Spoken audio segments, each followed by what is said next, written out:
So hello guys, आप देख सकते हो इनडेफिनाइट इंटीग्रेशन के नोट्स हैं यहाँ पर।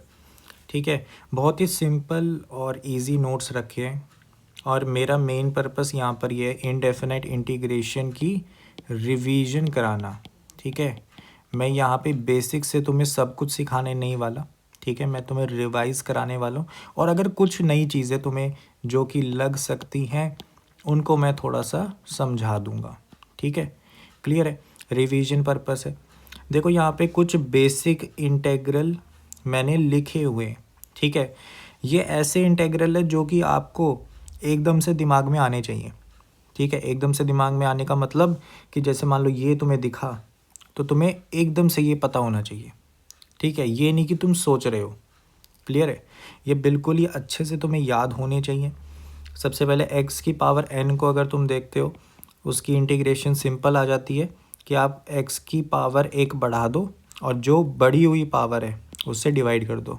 ठीक है, एंड n यहाँ पर -1 नहीं होना चाहिए क्योंकि -1 वाला जो केस है वो ये है ना, x की पावर -1 है, ये तभी रेसिप्रोकल हो गया। तो इसका आंसर ये आता है। ठीक है, ये थोड़ा सा डिफरेंट है, ध्यान रखना। n जब हमारा -1 होता है तो ये केस है एंड बाकी केसेस के लिए ये है। ठीक है, क्लियर है। फिर अपने पास आ जाता है e की पावर x का इंटीग्रेशन। अब देखो यहाँ पे ज़्यादातर टीचर्स क्या बोलते हैं कि जितने भी आप ये देख रहे हो, जितने भी आप ये इंटीग्रेशंस देख रहे हो, ठीक है, ये सारे के सारे कैसे सोचने हैं कि ये किन की डिफ्रेंशिएशन है। ठीक है, e की पावर x किसको डिफ्रेंशिएट करके आया होगा, e की पावर x से, है ना, क्योंकि वो चेंज नहीं होता। सिमिलरली a की पावर x को अगर हम देखें तो कुछ ऐसा आ जाता है। ठीक है, क्योंकि यहाँ पर स्पेशल केस है, जब e यहाँ पर आ जाएगा तो ये 1 बन जाता है। ठीक है, अच्छा यहाँ पर देखो साइन एक्स का इंटीग्रेशन क्या हो सकता है, minus cos x. Cos x का इंटीग्रेशन क्या हो सकता है, साइन एक्स। सीकेंड स्क्वायर क्या हो जाएगा, टेन एक्स। को secant square minus cot x. Similarly आप यहाँ पर देख सकते हो। ठीक है, तो यहाँ पे कॉट एक्स का अगर तुम देखोगे तो अच्छा सा इंटेग्रल है। टेन एक्स देखोगे ये है, सीकेंड एक्स देखोगे ये है, कोसीकेंट एक्स देखोगे ये है। ठीक है, तो ये थोड़े से अच्छे वाले हैं जो आपको याद होने चाहिए। ठीक है, तो यहाँ पे मैं थोड़ा सा इनको मार्क कर देता हूँ कि ये थोड़े से सिमिलर कैटेगरी के। ठीक है, फिर आप ये देख लो, ये जो आपको दिख रहे हैं इंटेग्रल्स, ठीक है, ये 5-6 जो इंटेग्रल्स है ये आपको अच्छे से याद होने चाहिए। ठीक है, सिंपल सी अगर मैं बात बताऊं तो ये इन्वर्स ट्रिग्नोमेट्री के रिलेटेड इंटीग्रेशंस हैं। ठीक है, जैसे ये अगर देखा जाए तो किस चीज़ का इंटीग्रेशन है, कुछ ऐसा। ठीक है, इसको अगर तुम देखोगे तो यही इंटीग्रेशन है, बस माइनस साइन लगा है। तो अगर माइनस साइन को बाहर निकाला जाए तो ऊपर वाला इंटीग्रेशन ही यहाँ पर बन जाएगा, है ना, क्लियर है। लेकिन आप इसको ऐसे भी लिख सकते थे। ठीक है, तो cosecant inverse x by a का जो डेरिवेटिव होता है वो ये होता है, and similarly minus sine inverse of x by a का जो डेरिवेटिव होता है वो ये होता है, सेम होता है। ठीक है, बात क्लियर है। चलो फिर हमारे पास यहाँ पर ये बहुत ही इंपॉर्टेंट आ गया जो बहुत बार यूज़ होता है। ठीक है, इसको थोड़ा सा इंपॉर्टेंट समझना। फिर माइनस साइन, इसको आप ऐसे भी लिख सकते हो, ऐसे भी लिख सकते हो। टैन इनवर्स में लिख लो माइनस साइन बाहर निकाल के, या फिर कॉट इनवर्स लिख लो। ठीक है, सिमिलर सा केस यहाँ पर भी है। आप देख सकते हो कि यहाँ पे आपके पास ये जो इंटीग्रेशन है सीकेंड इनवर्स है, माइनस साइन लगाओगे तो माइनस लगा लेना, वरना कोसीकेंट इनवर्स। ठीक है, तो ये मैंने अलग कलर से इसलिए रखे क्योंकि ये इनवर्स ट्रिग्नोमेट्री के रिलेटेड है। ठीक है, चलो फिर अपने पास बातें आ जाती है इंटीग्रेशंस।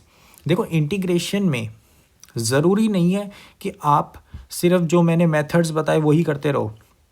कई बार जो क्वेश्चन है सिर्फ रीअरेंजमेंट और थोड़ी बहुत मैनिपुलेशन मांग रहा होता है। जैसे यहाँ पर एग्जांपल तुम्हें गिवन है कि यहाँ पर क्या है, ये यहाँ पे cos x minus cos 2x divide by 1 minus cos x. तुम अगर इसको सिंपल तरीके से प्रोसीड करोगे तो थोड़ा हो सकता है फंस जाओ, लेकिन अगर तुम इसमें देखो कि भाई इसमें हाफ एंगल लगाया जा सकता है, हाफ एंगल तुमने लगाया, फिर फैक्टर्स बन गए और एक फैक्टर कैंसिल आउट हो गया। ठीक है, एक फैक्टर जैसे ही कैंसिल आउट हुआ ये बचा, इसका इंटीग्रेशन तो हम आसानी से जानते हैं, कॉस एक्स का इंटीग्रेशन क्या होता है, साइन एक्स, और 1 का इंटीग्रेशन क्या होता है, एक्स। ठीक है, कांस्टेंट ऑफ इंटीग्रेशन मत भूलना, ये बहुत ही छोटी सी गलती होती है। ठीक है, अब देखो ये देखो, इस इंटीग्रेशन को मुझे रीअरेंजमेंट से सॉल्व करके दिखाओ। ठीक है, अब अगर तुमने ध्यान से ऑब्ज़र्व किया तो तुम्हें पता लगा होगा कि इसको ग्रुप किया जा सकता है, इसको ग्रुप किया जा सकता है। फॉर्मूला कौन सा लगाने वाले हैं? फॉर्मूला हम लगाने वाले कि साइन ऑफ ए एक्स साथ में कॉस ऑफ बी एक्स, ये हमारे बराबर किसके होता है? 1/2। यहाँ पे आ जाता है sine A plus B x. ठीक है, और माइनस में क्या आ जाता है? Sine of A minus B x. ठीक है, क्लियर है? या बी माइनस ए लिख सकते हो, कोई दिक्कत नहीं है, माइनस साइन यहाँ पर कॉमन आउट हो जाएगा। ठीक है, तो ये अपने पास आ गया। अब देख लो क्या बन रहा है, देख लो भाई। तो यहाँ पे हमारे पास अगर मैं ये बी माइनस ए आएगा, बी माइनस ए। ठीक है, तो यहाँ पे अगर तुम सॉल्व करोगे तो तुम्हारे पास, अच्छा ये प्लस कर दो ना, ये प्लस आ गया, यहाँ पे ए माइनस बी आ गया। ठीक है, तो यहाँ पे अगर तुम इसको इम्प्लीमेंट करते हो तो तुम्हारे पास आएगा इंटीग्रेशन, यहाँ पे क्या आ गया? 1/2, साथ में आ गया साइन ऑफ 6x। ठीक है, माइनस में क्या आ गया? Sine of 2x। ठीक है, माइनस साइन बाहर निकाल लिया साइन में से। ठीक है, क्योंकि 2x माइनस 4x होगा ना, तो ये अपने पास आ गया। साथ में कॉस ऑफ 5x है, dx है, तो कॉस को यहाँ पर मल्टीप्लाई कर दो, इससे मल्टीप्लाई होगा, इससे मल्टीप्लाई होगा, तो अपने पास आ गया 1/2 इंटीग्रेशन, यहाँ पे आ गया sine of 6x cos of 5x, minus में अपने पास इंटीग्रेशन। ठीक है, ये dx इंटीग्रेशन यहाँ पे बन जाएगा sine of 2x and cos of 5x dx। अब यहाँ पे फिर से वही फॉर्मूला यूज़ कर लो जो अभी हमने ये इस्तेमाल करा है। ठीक है, तो इस पे इस्तेमाल करोगे तो ये क्या बन जाएगा? ये बन जाएगा 1/2, यहाँ पर हमारे पास आ गया साइन ऑफ, ये बन जाएगा प्लस होगा ना 11x और 6x, ये साइन ऑफ x बन जाएगा। एंड अगर मैं माइनस में बात करूँ यहाँ पे 1/2 और यहाँ पर क्या बन जाएगा? यहाँ पर हमारे पास आ जाएगा साइन ऑफ 7x एंड अगर मैं माइनस करूँ तो मेरे पास क्या बन जाएगा? माइनस का हमारे पास बन जाएगा साइन 3x। ठीक है, तो हमें बेसिकली इसको इंटीग्रेट करना है। तो अब ये इंटीग्रेशन कैसा बन गया? 1/4 अगर मैं बाहर निकाल लूँ तो मेरे पास इंटीग्रेशन यहाँ पर बन रहा है साइन 11x का dx, प्लस में अपने पास आ रहा है साइन x dx का इंटीग्रेशन, फिर मेरे पास आ रहा है नेगेटिव साइन में integration of sine of 7x dx and मेरे पास प्लस में आ रहा है साइन ऑफ 3x dx। ठीक है, तो ये सारे इंटीग्रेशंस करने, I hope so in integrations को बड़ी आसानी से कर लोगे। यहाँ पर कोई भी दिक्कत वाली बात नहीं है। जैसे मान लो इसको इंटीग्रेट करना है तो आप क्या मान लो कि 11x एक वेरिएबल y है, इसको मान के इंटीग्रेट कर दो, तो यहाँ पे क्या आएगा कि साइन का इंटीग्रेशन क्या होता है? ये माइनस कॉस से बना होता है, तो माइनस कॉस ऑफ 11x आ गया और x का जो कोफिशिएंट था उससे डिवाइड कर दो 11। ठीक है, सब्स्टिट्यूशन से भी करा जा सकता है पर वो अगला टॉपिक था, इसलिए मैंने थोड़ा सा शॉर्टकट बताया आपको लीनियर को हैंडल करने के लिए।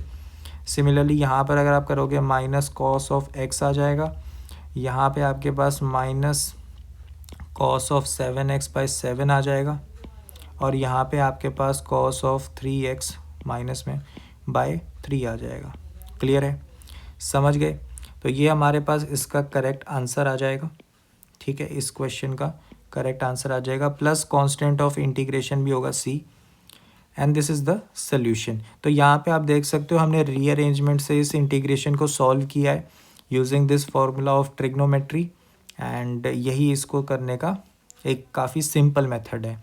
इसमें हमने इंटीग्रेशन का क्या सीखा? कुछ ज़्यादा नहीं, हमने बेसिक फार्मूला से ही सिर्फ रीअरेंजमेंट्स के सहारे से क्वेश्चन को सॉल्व किया। बहुत ही ज़रूरी बात थी ये डिस्कस करनी। फिर आगे सब्स्टिट्यूशंस बहुत ही इंपॉर्टेंट पार्ट है इस चैप्टर में। अगर तुम देखो तो तुम्हें ये चीज़ समझनी है कि टेक्निक क्या होती है सब्स्टिट्यूशन की। टेक्निक ऑफ सब्स्टिट्यूशन इस एग्जांपल से बड़ी अच्छे से समझ आ सकती है कि देखो इस इंटीग्रेशन को अगर तुम देखोगे तो तुम्हारे दिमाग में डिफरेंट तरीके आ सकते हैं इसको सब्स्टिट्यूट करने के लिए।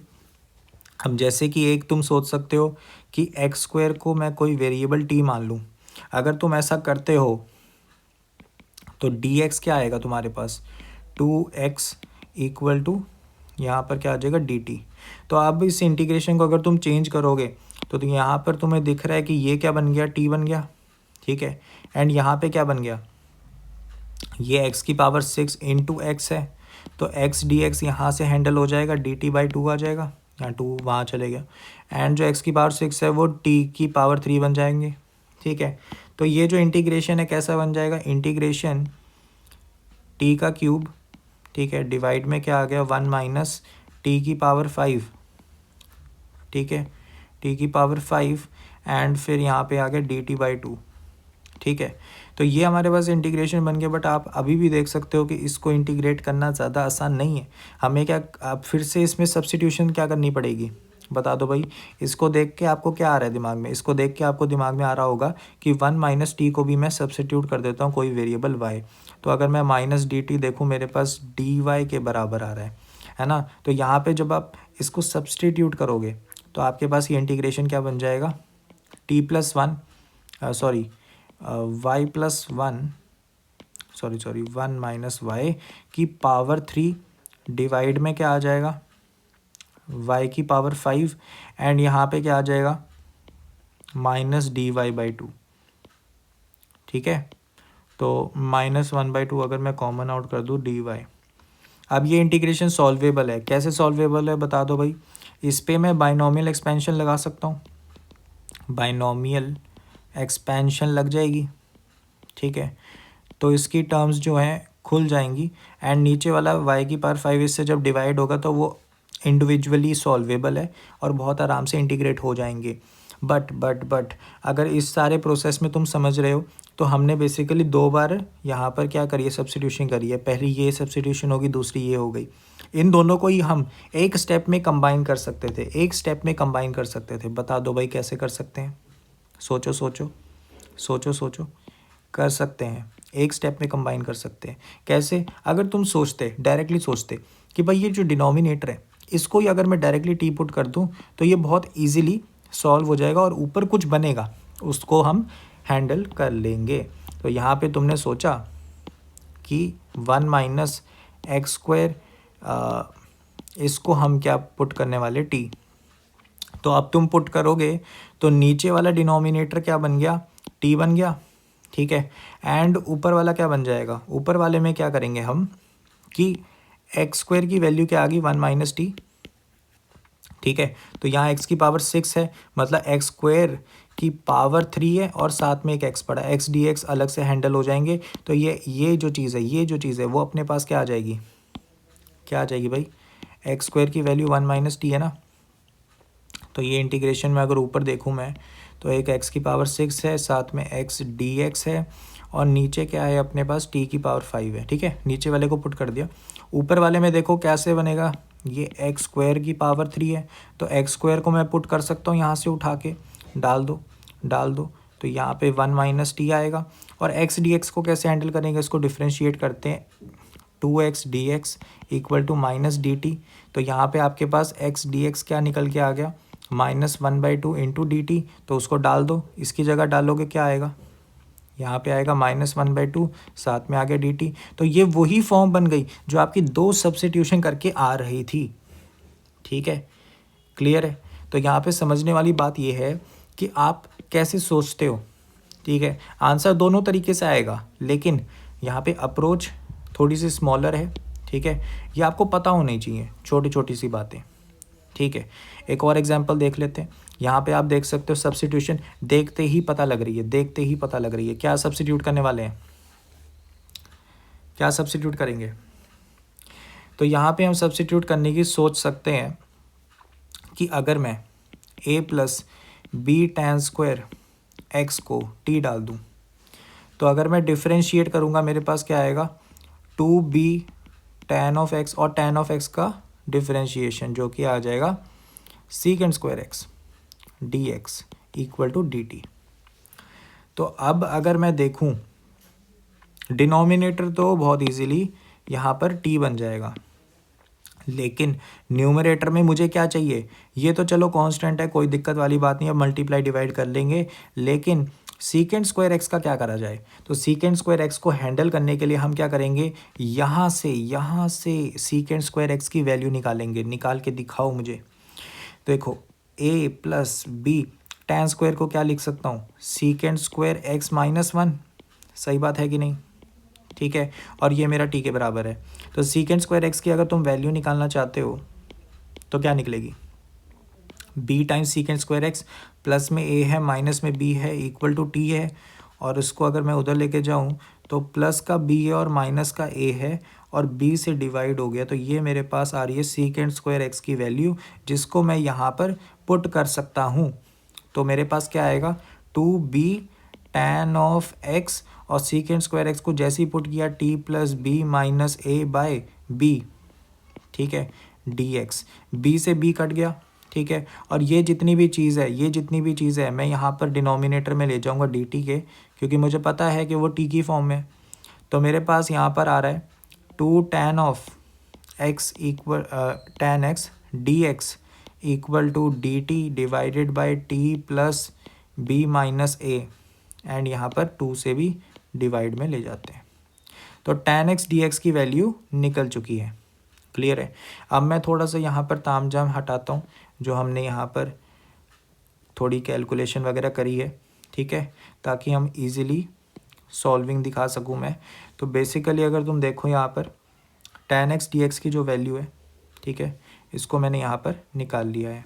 अब इस इंटीग्रेशन में अगर मैं डालता हूँ तो इंटीग्रेशन क्या बन गया, ऊपर मेरे पास आएगा 1 डिवाइडेड बाय, ये मेरे पास बन गया t, साथ में आ गया t plus b minus a, and साथ में क्या आ गया dt, और 1/2 बाहर। क्या इस इंटीग्रेशन को सॉल्व किया जा सकता है, बहुत आसानी से। क्या करना क्या है, इसमें सोच के देखो। ऐसा नहीं है कि आप इंटीग्रेशन पहली बार पढ़ रहे हो, आप थोड़ा सा सोचोगे तो आपको क्लिक हो जाएगा इसमें क्या करना है। पार्शियल फ्रैक्शन करा जा सकता है, एंड क्या करा जा सकता है, स्प्लिटिंग कर सकते हो। तो बेसिकली अगर तुम देखो तो ऊपर मैं मल्टीप्लाई और डिवाइड अगर मैं कर दूँ b माइनस ए से, तो मैं ऊपर क्या लिख सकता हूँ, b माइनस ए को अगर अंदर ले जाऊँ तो मेरे पास क्या बनेगा, यहाँ पे मैं लिख सकता हूँ कि ये t प्लस बी माइनस ए माइनस टी है, ठीक है। तो ये स्प्लिट हो जाएगा इंटेग्रल। तो यहाँ पे 1 divided by 2 times b minus a मेरे पास क्या आ रहा है, इंटीग्रेशन 1/t, ठीक है, dt minus integration 1/t plus b minus a dt। क्या इंटीग्रेट कर सकते हो, ये क्या आ गया, ln ऑफ t का modulus minus ln of t plus b minus a का मॉडुलस। लॉगरिथम की प्रॉपर्टी लगाना चाहते हो लगा सकते हो, ठीक है। तो अपने पास कुछ ऐसा आ गया, ठीक है। तो ये मेरे पास लॉगरिथम है एंड 1/2 टाइम्स b माइनस ए है। तो ये मेरे पास प्लस कांस्टेंट ऑफ इंटीग्रेशन, ये मेरे पास आ गया इसका आंसर। आई होप सो आप लोगों को थोड़ी सी क्लैरिटी मिली होगी कि सब्स्टिट्यूशंस कितना बड़ा रोल प्ले करती हैं इस पूरे चैप्टर में। अगर तुम्हें ढंग से सब्स्टिट्यूशन करनी आ रही है तो सवाल काफ़ी सिंपल हो जाएगा। देखो कुछ इम्पॉर्टेंट सब्स्टिट्यूशंस मैं यहाँ पर लिख चुका हूँ, कॉमन सब्स्टिट्यूशंस। एंड इनमें क्या है कि जैसे मान लो अगर तुम्हें ये दिखा, ठीक है, तो तुम्हें यहाँ पर क्या करना है, ए को साइन एक्स को a साइन थीटा या a कॉस थीटा डाल सकते हो, उससे रिड्यूस हो जाएगा, ये रिड्यूस हो जाएगा, ठीक है। सिमिलरली ये है तो इसमें a tan theta a cot theta काम कर जाएगा। इसमें अगर तुम देखो तो a secant theta a cosecant theta यहाँ पर काम कर जाएगा। ये तीनों सोचने में इसलिए आसान है क्योंकि ये ट्रिग्नोमेट्री के बेसिक प्रॉपर्टीज से निकल के आए हैं। अगर आपको याद हो तो अगर तुम ये डाल रहे हो तो अल्टीमेटली बन क्या रहा है, ए स्क्वायर माइनस ए स्क्वायर साइन स्क्वायर थीटा, ए स्क्वायर हो गया कॉमन आउट, तो ए स्क्वायर बाहर निकला 1 माइनस साइन स्क्वायर थीटा, और इसकी वैल्यू क्या होती है, कॉस स्क्वायर थीटा। तो ये एक परफेक्ट स्क्वायर की तरह रिड्यूस हो चुका है। तो ये ही इसका पर्पस था। तो हमने क्या करा यूज़, हमने यूज़ करा कि 1 minus sine square theta equal to cos square theta होता है। एंड ये बहुत ही बेसिक प्रॉपर्टी है ट्रिग्नोमेट्री की, सिमिलर प्रॉपर्टीज़ इनकी भी एग्जिस्ट करती हैं। एंड इसीलिए हम इनको यहाँ पर यूज़ कर रहे हैं। सिमिलरली ये दो बहुत ही ज़्यादा इंपॉर्टेंट है। क्या करते हैं कि अगर तुम्हें ये ऐसा कुछ दिखे तो a cos 2 थीटा डालो। क्यों? क्योंकि अगर तुम मान लो इसमें डाल रहे हो तो 1 minus cos 2 theta divided by 1 plus cos 2 theta. तो अगर तुम इसमें देखो तो इसको क्या लिख सकते हैं, इसको लिख सकते हैं 2 साइन स्क्वायर थीटा, एंड इसको क्या लिख सकता हूँ मैं, इसको लिख सकता हूँ 2 cos square theta half angle से। तो यहाँ पे आप देख सकते हो 2 कटा, ये tan स्क्वायर थीटा के बराबर है। तो ये पूरा स्क्वायर रूट है ना बाहर, तो tan स्क्वायर थीटा ये पूरा बाहर निकलेगा। ये अंदर वाली चीज़ जो है पूरी tan स्क्वायर थीटा बन जाएगी, और ए तो ऊपर नीचे कट जाएंगे, तो tan स्क्वायर थीटा बना। अब ये जो tan स्क्वायर थीटा बना है, ये स्क्वायर रूट से अगर स्क्वायर हटेगा तो ये पूरा सॉल्व होके तुम्हारे पास tan थीटा का मॉडुलस आ जाएगा। समझ रहे हो, सिंप्लीफाई हो गया। सिमिलरली ये है, इसमें cot थीटा आ जाएगा। अब इसमें देखो, इसको देखोगे और इसको देखोगे तो ये लगभग एक जैसे, इनमें ये सब्स्टिट्यूशन काम कर जाता है। ठीक है, पुट करके देखोगे अपने आप आइडिया लग जाएगा कि आखिर ये काम कैसे कर रहा है। ठीक है, बात क्लियर है? चलो फिर, ये तो बहुत ज़्यादा इम्पोर्टेंट है, याद रखना। फिर अपने पास बात आ गई ये 4 टाइप के सवाल। अगर तुम्हारा इंटीग्रैंड समझ रहे हो, जैसे इंटीग्रेशन है, यहाँ पे अपने पास एक इंटीग्रैंड यानी फंक्शन होता है जिस पे हम इंटीग्रेशन कर रहे हैं, एंड dx। तो इस चीज़ की अगर हम बात करें, अगर वो इन चारों में से कैसी भी दिख रही है, ठीक है, सिमिलर से हैं ये, बस इनमें फ़र्क क्या है कि m क्या है, m ऑड इंटीजर है, m इवन इंटीजर है, या n इवन इंटीजर है, n ऑड इंटीजर है। ऐसे 4 केसेस हैं। ठीक है, अगर मान लो तुम्हारा m ऑड है और n इवन है तो cos x को t डाल दो, सिंप्लीफाई हो जाएगा। देखो होगा कैसे, आखिर ऐसा हो क्यों रहा है, यही सोचना बहुत ज़्यादा इंपॉर्टेंट है कि देखो cos x का डिफरेंशिएशन क्या होता है, sin x, dx equal to dt आ जाएगा। एक sin x यहाँ पर एक्स्ट्रा आ गया। ठीक है, क्लियर है? cos x क्या थे, इवन थे।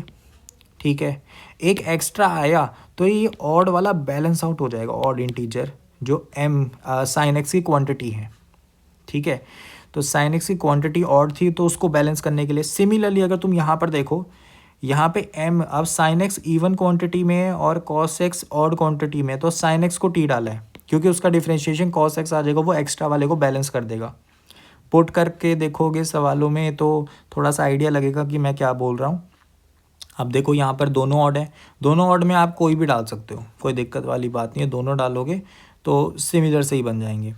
देन अगर तुम देख रहे हो कि दोनों इवन है, जब दोनों इवन है तो आपको बेसिकली ये 2 प्रॉपर्टीज़ इम्प्लीमेंट करनी है ताकि आपके पास cos 2x में ही पूरा इंटीग्रेशन बन जाए। ठीक है, सिंप्लीफाई हो जाएगा बेसिकली। फिर अपने पास बात आ जाती है इन इंटीग्रेशन की।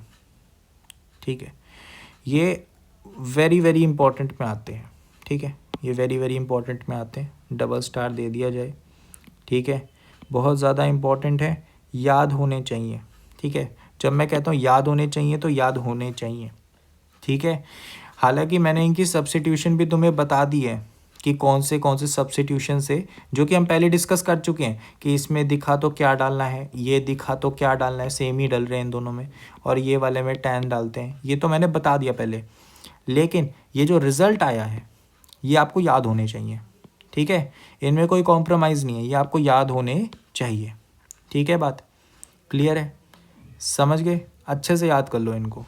ठीक है, फिर अपने पास आ गया सम इम्पॉर्टेंट इंटेग्रल्स। अब ये जो इंटेग्रल्स हैं आप देख सकते हो थोड़े से मैच कर रहे हैं इन तीनों से, है ना, बट इधर जो एक फ़र्क है आप देख सकते हो कि यहाँ पे अब न्यूमरेटर में आ गया वो स्क्वायर रूट, है ना, तो इनका इंटीग्रेशन कुछ ऐसा लंबा सा दिखता है। ठीक है, अब तुम बोलोगे कि भाई ये तीनों इतने लंबे होते हैं, एनसीईआरटी में भी मेंशन्ड है, लेकिन ये याद नहीं हो पाते, है ना, तो इनको याद करने का एक तरीका भी दिया है। तरीका क्या है कि ये जो इंटीग्रैंड है, यहाँ पर देख रहे हो, ये इंटीग्रैंड है, ये इंटीग्रैंड है, ये इंटीग्रैंड है, इससे आप याद कर सकते हो इसको कि x/2 हर एक में है, एंड इंटीग्रैंड को सीधा डाल दो, हर एक में इंटीग्रैंड सीधा डल रहा है, और फिर प्लस माइनस ए स्क्वायर, मैं बताऊंगा प्लस माइनस किस केस में लेना है, divided by 2 integration D x divided by integrand. अब तुम बोलोगे भाई अब इसको कौन करे, इस इंटीग्रेशन को कैसे करे भाई, है ना। तो खास बात ये है कि ये इंटीग्रेशन हमने यहाँ पे ये पढ़ लिया, ठीक है ना, क्लियर है, ये पढ़ लिया है यहाँ पर, ठीक है। तो आप यहाँ पर इनका इंटीग्रेशन करोगे तो आपको ये वाले पार्ट मिल जाएंगे, ठीक है। फिर अपने पास आ गया प्लस माइनस ए स्क्वायर, कौन सा लें, तो देखो प्लस ए स्क्वायर या माइनस ए स्क्वायर तब लेना है जैसा कि इंटीग्रेंड में गिवन है। जैसे कि आप यहाँ देख सकते हो प्लस ए स्क्वायर है तो यहाँ पे भी प्लस आया, यहाँ पे प्लस ए स्क्वायर है यहाँ पे भी प्लस आया, यहाँ माइनस ए स्क्वायर है यहाँ भी माइनस आ गया, ठीक है, क्लियर है, ऐसे ही देखना है। तो आई होप सो इन तीनों को याद करने का आपको एक अच्छा तरीका मिल चुका है। चलो फिर चलते हैं हमारे नेक्स्ट टॉपिक पे, जो कि है इंटीग्रेशन बाय पार्ट्स। देखो अभी तक हम जो पढ़ रहे थे सारा का सारा याद करने वाला स्टफ़ है, ये तीनों हमने याद करने हैं, ठीक है। फिर आप देख सकते हो ये तीनों याद करने हैं, ठीक है। फिर ये कुछ मैंने आपको लॉजिक बताया कि क्या सब्स्टिट्यूशन कैसे हो रही है, ठीक है। तो ये लॉजिकली अगर आप याद रखते हो तो ईजी है याद करना, ये दोनों आपको याद रखने हैं, ठीक है। ये भी थोड़े फॉर्मूले से निकल के आते हैं, ये तीनों लॉजिकल हैं। आप लॉजिक इसलिए कह रहे हैं क्योंकि ये फार्मूलाज आपको पता है, एंड इससे पहले हमने कुछ इतना खास याद करने वाला नहीं पढ़ा है, ठीक है, कि कुछ ज़्यादा ही एक्सट्रीमली मुश्किल हो याद करने में। अब इंटीग्रेशन बाय पार्ट्स क्या है, इंटीग्रेशन बाय पार्ट्स तुम बहुत ज़्यादा इंपॉर्टेंट मान सकते हो, क्योंकि ये जो है आपको कुछ मुश्किल सवालों में दिख जाएगा, ठीक है। डेफिनाइट इंटीग्रेशन हो गया या फिर इनडेफिनाइट हो गया। बहुत ज़्यादा ज़रूरी बात इसमें क्या है कि अगर आपके पास दो फंक्शंस हैं, अब f of x g of x कैसे भी चूज़ करे जा सकते हैं, ठीक है, ये बड़ी ख़ास बात है। तो f of x g of x कैसे भी चूज़ करे जा सकते हैं। जैसे मान लो, जस्ट फॉर एग्जांपल सेक, मान लो तुम्हारे पास है x square tan inverse of x sine inverse of x. मैं ये नहीं कह रहा कि इसको इंटीग्रेशन करके दिखाओ, मैं बस ये बता रहा हूँ कि इंटीग्रेशन बाय पार्ट्स वर्क कैसे करता है। आप इसको भी एफ मान सकते हो, इसको भी जी मान सकते हो, ठीक है। सिमिलरली अगर बात करी जाए, इसको एफ मान के बाकी दो को मिलाकर जी मान सकते हो, ठीक है। तो आपके पास चॉइस है, ठीक है, आपके पास चॉइस है। तो f of x g of x अगर आपने मान लिए, ठीक है, ये आपने चॉइस से मान लिया, अपनी मर्ज़ी से मान लिए, फिर आप ये लिख सकते हो। तो इसमें हो क्या रहा है, आप जी ऑफ एक्स का इंटीग्रेशन कर दो, f of x as it is, minus करो इंटीग्रेशन ऑफ एफ़ का डिफ्रेंशिएशन कर दो, ठीक है, एफ़ जो था उसका डिफ्रेंशिएशन कर दो with respect to x, and ये जो आंसर आया था, ये जो आया होगा सॉल्व करके, उसको एज इट इज़ रख दो और इस पूरे का इंटीग्रेशन कर दो फिर से, ठीक है, क्लियर है। ये हमारे पास इंटीग्रेशन बाय पार्ट्स है। एंड अगर इसमें जो एफ ऑफ एक्स की चॉइस की बात करी जाए, ठीक है, तो उसके लिए हम जनरली आइलेट रूल को फॉलो करते हैं, ये हर कोई पढ़ता है। लेकिन ये कोई हार्ड एंड फास्ट रूल नहीं है कि अगर आइलेट रूल फॉलो नहीं करा तुम्हारा आंसर कभी सही नहीं आएगा, ऐसा कुछ भी नहीं है। आइलेट रूल सिर्फ तुम कह सकते हो एक डायरेक्शन है, ठीक है, एक गाइड है जो बताता है कि भाई ऐसे करोगे तो आंसर आने की चांसेस ज़्यादा हैं। ज़्यादातर सवाल आइलेट रूल के हिसाब से सही आंसर देते हैं, इसलिए आइलेट रूल को पढ़ाया जाता है।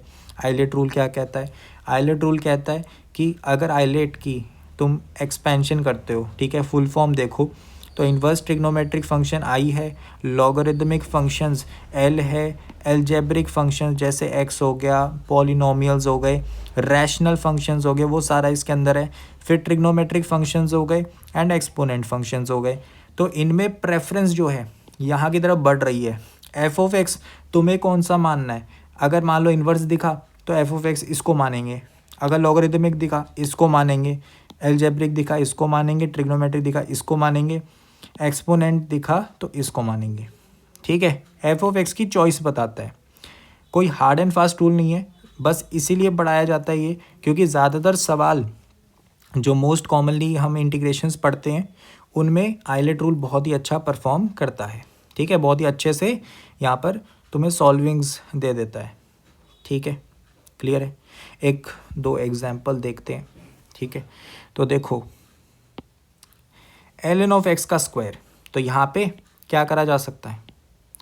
जैसे कि तुम देख सकते हो ये ln of x into ln of x है dx इंटीग्रेशन। तो यहाँ पे मेरे को इंटीग्रेशन को सॉल्व अगर करना है तो मैं क्या कर सकता हूँ भाई, लॉगरिथमिक फंक्शन अगर तुम देखो आइलेट रूल में काफ़ी आगे है, तो तुम मान सकते हो कि ये तुम्हारा क्या हो गया, ये f वाला फंक्शन है, ये g वाला है, ठीक है। तो अगर तुम इम्प्लीमेंट करते हो तो तुम्हारे पास क्या आएगा। वैसे तुम ये भी कर सकते थे, ये थोड़ा मुश्किल हो जाएगा ना ln ऑफ x का इंटीग्रेशन। हम ऐसे करते हैं कि ln ऑफ x का जो स्क्वायर है उसको f मान लेते हैं और 1 अपने पास ये है, ये एल्जेब्रिक हो गया, ये एल्जेब्रा है ना, तो ये एल्जेब्रिक हो गया, ये g मान लेते हैं, ठीक है। तो अगर f को मैं एज इट इज़ रख दूँ ln ऑफ x का स्क्वायर, फिर साथ में आ गया इंटीग्रेशन ऑफ g, ठीक है, माइनस किया इंटीग्रेशन, यहाँ पे आ गया 2 ln of x divided by x, और फिर ये f डैश है, ठीक है, f डैश, और फिर इंटीग्रेशन 1 dx, ठीक है, और फिर dx। क्लियर है। फिर तुमने देखा कि भाई इसको सॉल्व करके क्या आ रहा है x, इसको सॉल्व करके क्या आ रहा है x, ठीक है, एंड फिर ये x इससे कट गया। तो यहाँ की जो इंटीग्रेशन है इसमें अगर तुम देखो 2 ln ऑफ x आ गया तुम्हारे पास dx। क्लियर है। तो यहाँ पे तुमने देखा कि भाई मेरे को तो ये भी नहीं आती, ठीक है, मेरे को तो ये भी नहीं आती, ये इंटीग्रेशन भी नहीं आती, हाउ टू सॉल्व दिस। तो मैं बोलूँगा कि भाई ऐसा करो, इसको अलग से कर लो। फिर तो तुम करोगे integration ln of x dx, मुझे बता दो, फिर से इंटीग्रेशन बाय पार्ट्स लगाओ। तो तुमने बोला कि इसके साथ 1 मल्टीप्लाई में है, ठीक है, तो इसको हम f मान लेते हैं, इसको हम g मान लेते हैं फिर से। तो ln of x as it is integration 1 dx minus किया इंटीग्रेशन ln ऑफ x का डिफरेंशिएशन 1/x, एंड फिर क्या आ गया, फिर इंटीग्रेशन 1 dx, ठीक है, और इसका dx। फिर तुमने सॉल्विंग करी तो तुमने देखा कि भाई अरे ये तो x है, ये भी x है, ये x इससे कट गया, तो ये इंटीग्रेशन क्या बन गया, इंटीग्रेशन 1 dx, तो ये भी x आ गया।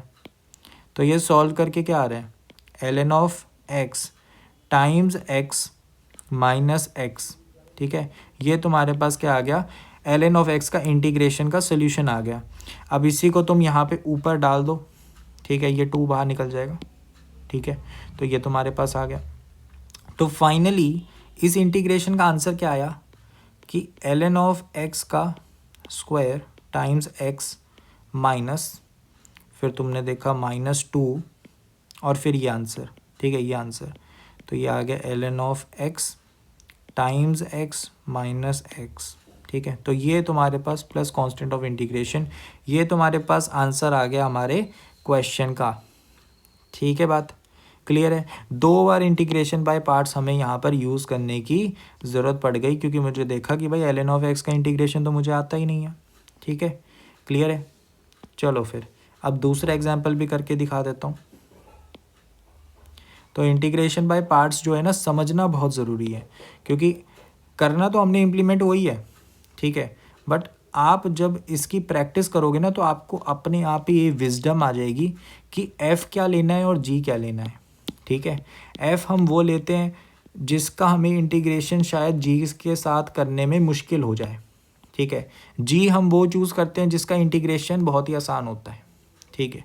अब जैसे देखो ये इंटीग्रेशन करना है, ये वाला, ठीक है, तो इस इंटीग्रेशन में अगर मैं बात करूँ तो मैं इस इंटीग्रेशन को ऐसे लिखूँगा 1, ठीक है, 1 मल्टीप्लाई में, तो साइन इनवर्स ऑफ x मेरे पास क्या आ जाएगा, f आ जाएगा, और 1 इसके साथ जो मल्टीप्लाई में है, ठीक है, उसको मैं g मान लूँगा, ठीक है, क्लियर है।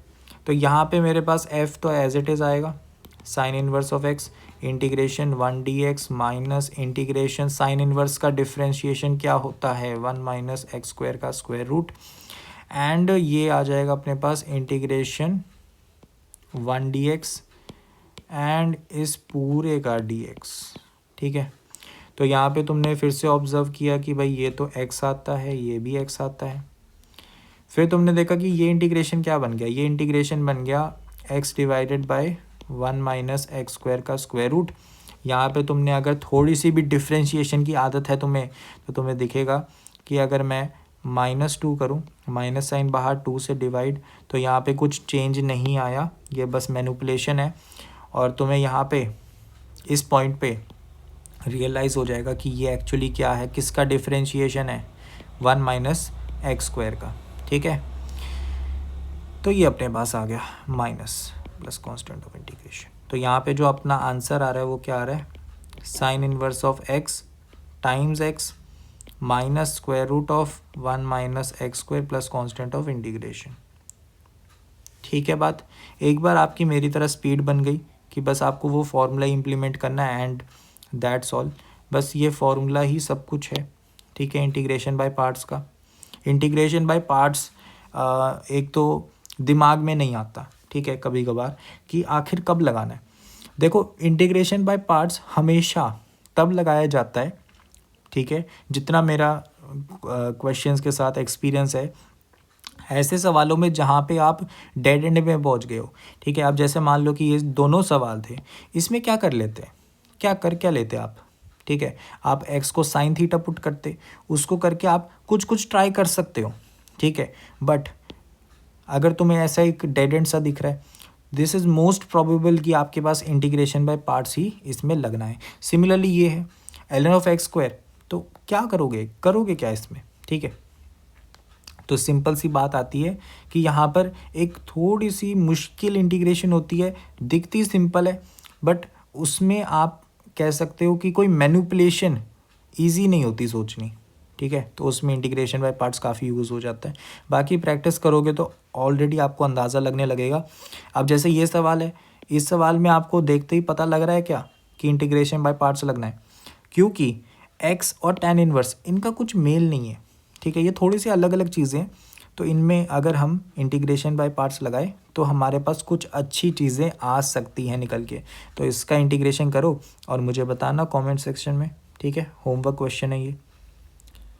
फिर मोस्ट कॉमन फॉर्म्स, ये अब हम सबसे इम्पॉर्टेंट सेक्शन में पहुंच चुके हैं इस चैप्टर के, जिसमें हम क्या सीखने वाले हैं। इसमें हम सीखने वाले हैं कि अगर मेरे पास कोई स्पेसिफिक फॉर्म इस चैप्टर में किसी इंटीग्रेशन में है तो उसका आंसर या उसको सॉल्व करने का क्या तरीका होगा। ठीक है, क्लियर है, समझे। अब जैसे ये मान लो, इसमें क्या है, फंक्शन का डेरिवेटिव है एक्स डी एक्स। ठीक है, एक्स प्लस ए कुछ भी लीनियर है। ठीक है, एक्स का कोफिशिएंट 1 है, तो यहाँ पे इसका इंटीग्रेशन क्या आता है, ये आता है। अगर तुम कॉमन सेंस से देखोगे, कॉमन सेंस से, तो ये थोड़ा सा सेंस बनाएगा क्योंकि इसका डिफरेंशिएशन ये होता है। ठीक है, अब जैसे ये सोचोगे तो इसमें हम बड़ा सिंपल सी टेक्निक देखते हैं कि भाई ए एक्स प्लस बी कहीं पे भी दिखा ना, इसको क्या मान लेंगे टी। ठीक है, इसको क्या मान लेंगे टी, इंटीग्रेशन कर देंगे। ठीक है, और जो एक्स का कोफिशिएंट है उससे डिवाइड कर देंगे 1/a। ठीक है, ये सिंपल सा तरीका है। अब जैसे ये देखो, ये बड़ा ही इम्पोर्टेंट तरीका है, और ये भी, ये दो फार्मूलाज अगर मैं बात करूँ, ठीक है, पूरी इंटीग्रेशन के सबसे इम्पोर्टेंट फार्मूलाज हैं, इन दोनों के बगैर बहुत ही मुश्किल लगने लगेगी इंटीग्रेशन। तो ये दो फार्मूलाज क्या बता रहे हैं कि इनका जो डायरेक्टली इंटीग्रेशन आपको पता होना चाहिए। टी ये ln of F of x का मॉडुलस, एंड यहाँ पर आपके पास पावर बढ़ जाती है। ठीक है, क्लियर है। तो ये बहुत ही ज़रूरी फार्मूलाज, इनको याद रखना। ठीक है, एंड सिमिलरली यहाँ पर थोड़े सब्स्टिट्यूशन के भी हैं कि जी ऑफ एक्स को अगर टी डालोगे तो ये ऊपर वाले किसी फॉर्मूले से मैच करने लगेगा एंड ये आंसर आ जाएगा। ठीक है, सब्स्टिट्यूशन ही है। फिर अपने पास ये 3 आ गए, तो इसको मैं शायद ऊपर इम्प्लीमेंट करके दिखा चुका हूँ। इसमें ये ट्रिग्नोमेट्री की चीज़ें अगर तुम यूज़ करोगे तो कॉस सेपरेट हो गया प्लस में, तो इसमें इंटीग्रेशन डिस्ट्रीब्यूट हो जाएगा। सिमिलरली यहाँ माइनस में डिस्ट्रीब्यूट हो जाएगा इंटीग्रेशन, और यहाँ पे भी, तो ये सॉल्व हो जाएंगे। ठीक है, तो ये एक थोड़ा सा आइडिया है कि आखिर आपको करना क्या है। ठीक है, यहाँ पे मैं कोई फॉर्मूला नहीं बता रहा, मैं आपको ये बता रहा हूँ कि सोचना क्या है। अगर प्रोडक्ट में कॉस गिवन है, साइन गिवन है, साइन कॉस गिवन है, तो उनको सेपरेट करने की यहाँ पे आपकी कोशिश होनी चाहिए, क्योंकि वो सेपरेटली आप आराम से इंटीग्रेट कर सकते हो। ठीक है, क्लियर है। चलो फिर अपने पास आ गया ये फॉर्म। ये फॉर्म क्या कहती है कि भाई देखो आपके पास नीचे साइन एक्स है, कॉस एक्स और कोई कांस्टेंट है, ऊपर साइन एक्स कॉस एक्स कुछ कांस्टेंट है, और नीचे अगर तुम देख रहे हो इस फॉर्म की सिमिलर एक ये फॉर्म भी है, ठीक है। इस फॉर्म में भी अगर देखोगे ई की पावर एक्स, ई की पावर माइनस एक्स, ई की पावर माइनस एक्स, ई की पावर एक्स ऊपर और नीचे दोनों है, ठीक है। इनमें हम इन दोनों फॉर्म्स के लिए क्या करते हैं, ये करते हैं न्यूमरेटर को कैसे बनाने की कोशिश करते हैं, डिनोमिनेटर टाइम्स कोई constant plus beta times denominator का डिफरेंशिएशन प्लस कोई कांस्टेंट। अब ऐसा करते क्यों हैं, इसलिए करते हैं क्योंकि अगर ऐसा रिप्रेजेंटेशन कर दिया न्यूमरेटर का, ठीक है, तो हम क्या कर पाएंगे, जब आप डिस्ट्रीब्यूट करोगे ना डिनोमिनेटर को, ठीक है, तो डिनोमिनेटर तो ये क्या हो जाएगा, डिनोमिनेटर कट गया, यहाँ पे क्या होगा, यहाँ पे F dash of x divided by F of x वाली फॉर्म आ जाएगी। अगर आप देख रहे हो यहाँ पर ये बन गया, ये डिनोमिनेटर कट चुके थे तो ये बन गया। यहाँ पर आप देख सकते हो ऊपर एफ डैश है, नीचे एफ है, यही बात है ना। तो इसका इंटीग्रेशन तो अभी तो ऊपर पढ़ाया, क्या है ये है ना ln of F of x, ठीक है। और सिमिलरली जो ये बन गया लास्ट में डी एक्स बाई डिनोमिनेटर, तो ये वाली सॉल्वेबल होगी, ठीक है। आप इसको ईजिली सॉल्व कर पाओगे, थोड़ा सा सोचना, फॉर्मूलाज जो हम पहले पढ़ चुके हैं उनसे ही आप इसको काफ़ी ईजिली सॉल्व कर पाओगे, ठीक है। बात क्लियर है। चलो फिर हम चलते हैं अगली दो फॉर्म्स पे, ये एक फॉर्म होगी, ये एक फॉर्म होगी। अब तुम बोलोगे यार अलग से इनके लिए भी पढ़ना होगा, नहीं, मैं बोलूँगा इनको साइन एक्स कॉस एक्स बना दो टेन एक्स वाले को, और इसमें ई की पावर माइनस एक्स से मल्टीप्लाई डिवाइड कर दो, तो ये जो दो फॉर्म्स बन गई, ये तो अभी तो पढ़ी, ये दो तो हैं, है ना। तो ये दो फॉर्म्स बना ली हमने इन दोनों में से, ठीक है, ताकि हमें ज़्यादा याद ना रखना पड़े। ये जो टेक्निक हम यूज़ कर रहे हैं ना न्यूमरेटर को रिप्रेजेंट करने वाली, ये आपको बार बार इस चैप्टर में रिपीट होते हुए दिखेगी। तो इस चीज़ को एक बारी में ही समझ लो कि हम न्यूमरेटर को क्या बनाने की कोशिश करते हैं, अल्फ़ा टाइम्स कोई डिनोमिनेटर, बीटा टाइम्स डिनोमिनेटर का डिफरेंशिएशन प्लस गामा, ठीक है। अल्फ़ा बीटा गामा कैसे निकलेंगे, जब आप डिनोमिनेटर को इसको सॉल्व करो, कोफिशिएंट्स कंपेयर करो न्यूमरेटर और डिनोमिनेटर की, ये जो टर्म्स बनी है अल्फ़ा बीटा गामा की, 3 इक्वेशंस बनेंगी, 3 वेरिएबल है, सॉल्व हो जाएगा, ठीक है। थोड़ा सा लंबा काम है बट दिस इज़ अ वे, ठीक है। तो ये आपके लिए इम्पोर्टेंट है, एंड ये जो है ये दोनों कन्वर्ट हो जाएंगी इनमें, ठीक है। फिर अपने पास आ जाता है कि कुछ ऐसा हो, ऐसा अगर आपके पास है ना, जैसा कि आप यहाँ पर देख रहे थे, ये डिनोमिनेटर में भी ऐसा कुछ बन सकता है, इस वाले गामा वाले में, तो इनमें हम बेसिकली ये कर सकते हैं, ठीक है। ए और बी को सब्स्टिट्यूट करके एक बहुत ही क्लेवरली हम आर को जब कॉमन आउट कर लेंगे इसमें डाल के, तो हमारे पास आइडेंटिटी बन जाएगी इसकी साइन की, ठीक है, क्लियर है। तो ये बड़ा ही क्लेवर और बहुत ही यूनिक तरीका है, ठीक है। बट ये सब हम तरीके पढ़ रहे हैं ना साइन एक्स कॉस एक्स के, इन सब को छोड़ के एक बहुत ही आसान वे भी है इसको डील करने का, जो कि अभी आगे आएगा, ठीक है। बट ये आपको पता होना चाहिए, कुछ क्रिएटिविटी आपके अंदर होनी चाहिए, ठीक है। फॉर्मूलाज अगर टिप्स पे हैं तभी ये सोचा जा सकता है, ठीक है। अब देखो, अगर आपके पास ये और ये अगर ऐसी फॉर्म्स अगर आपके पास किसी भी क्वेश्चन में दिखे, तो आपको सिर्फ एक ही सब्स्टिट्यूशन करना है, जो कि है t equal to x plus b by 2a। इसको सब्स्टिट्यूट करने के बाद ये क्वेश्चन सॉल्व हो जाएगा आपसे, ठीक है। l क्या है, एक लीनियर है, ठीक है, और q क्या है, क्वाड्रेटिक है, क्लियर है, समझ रहे हो।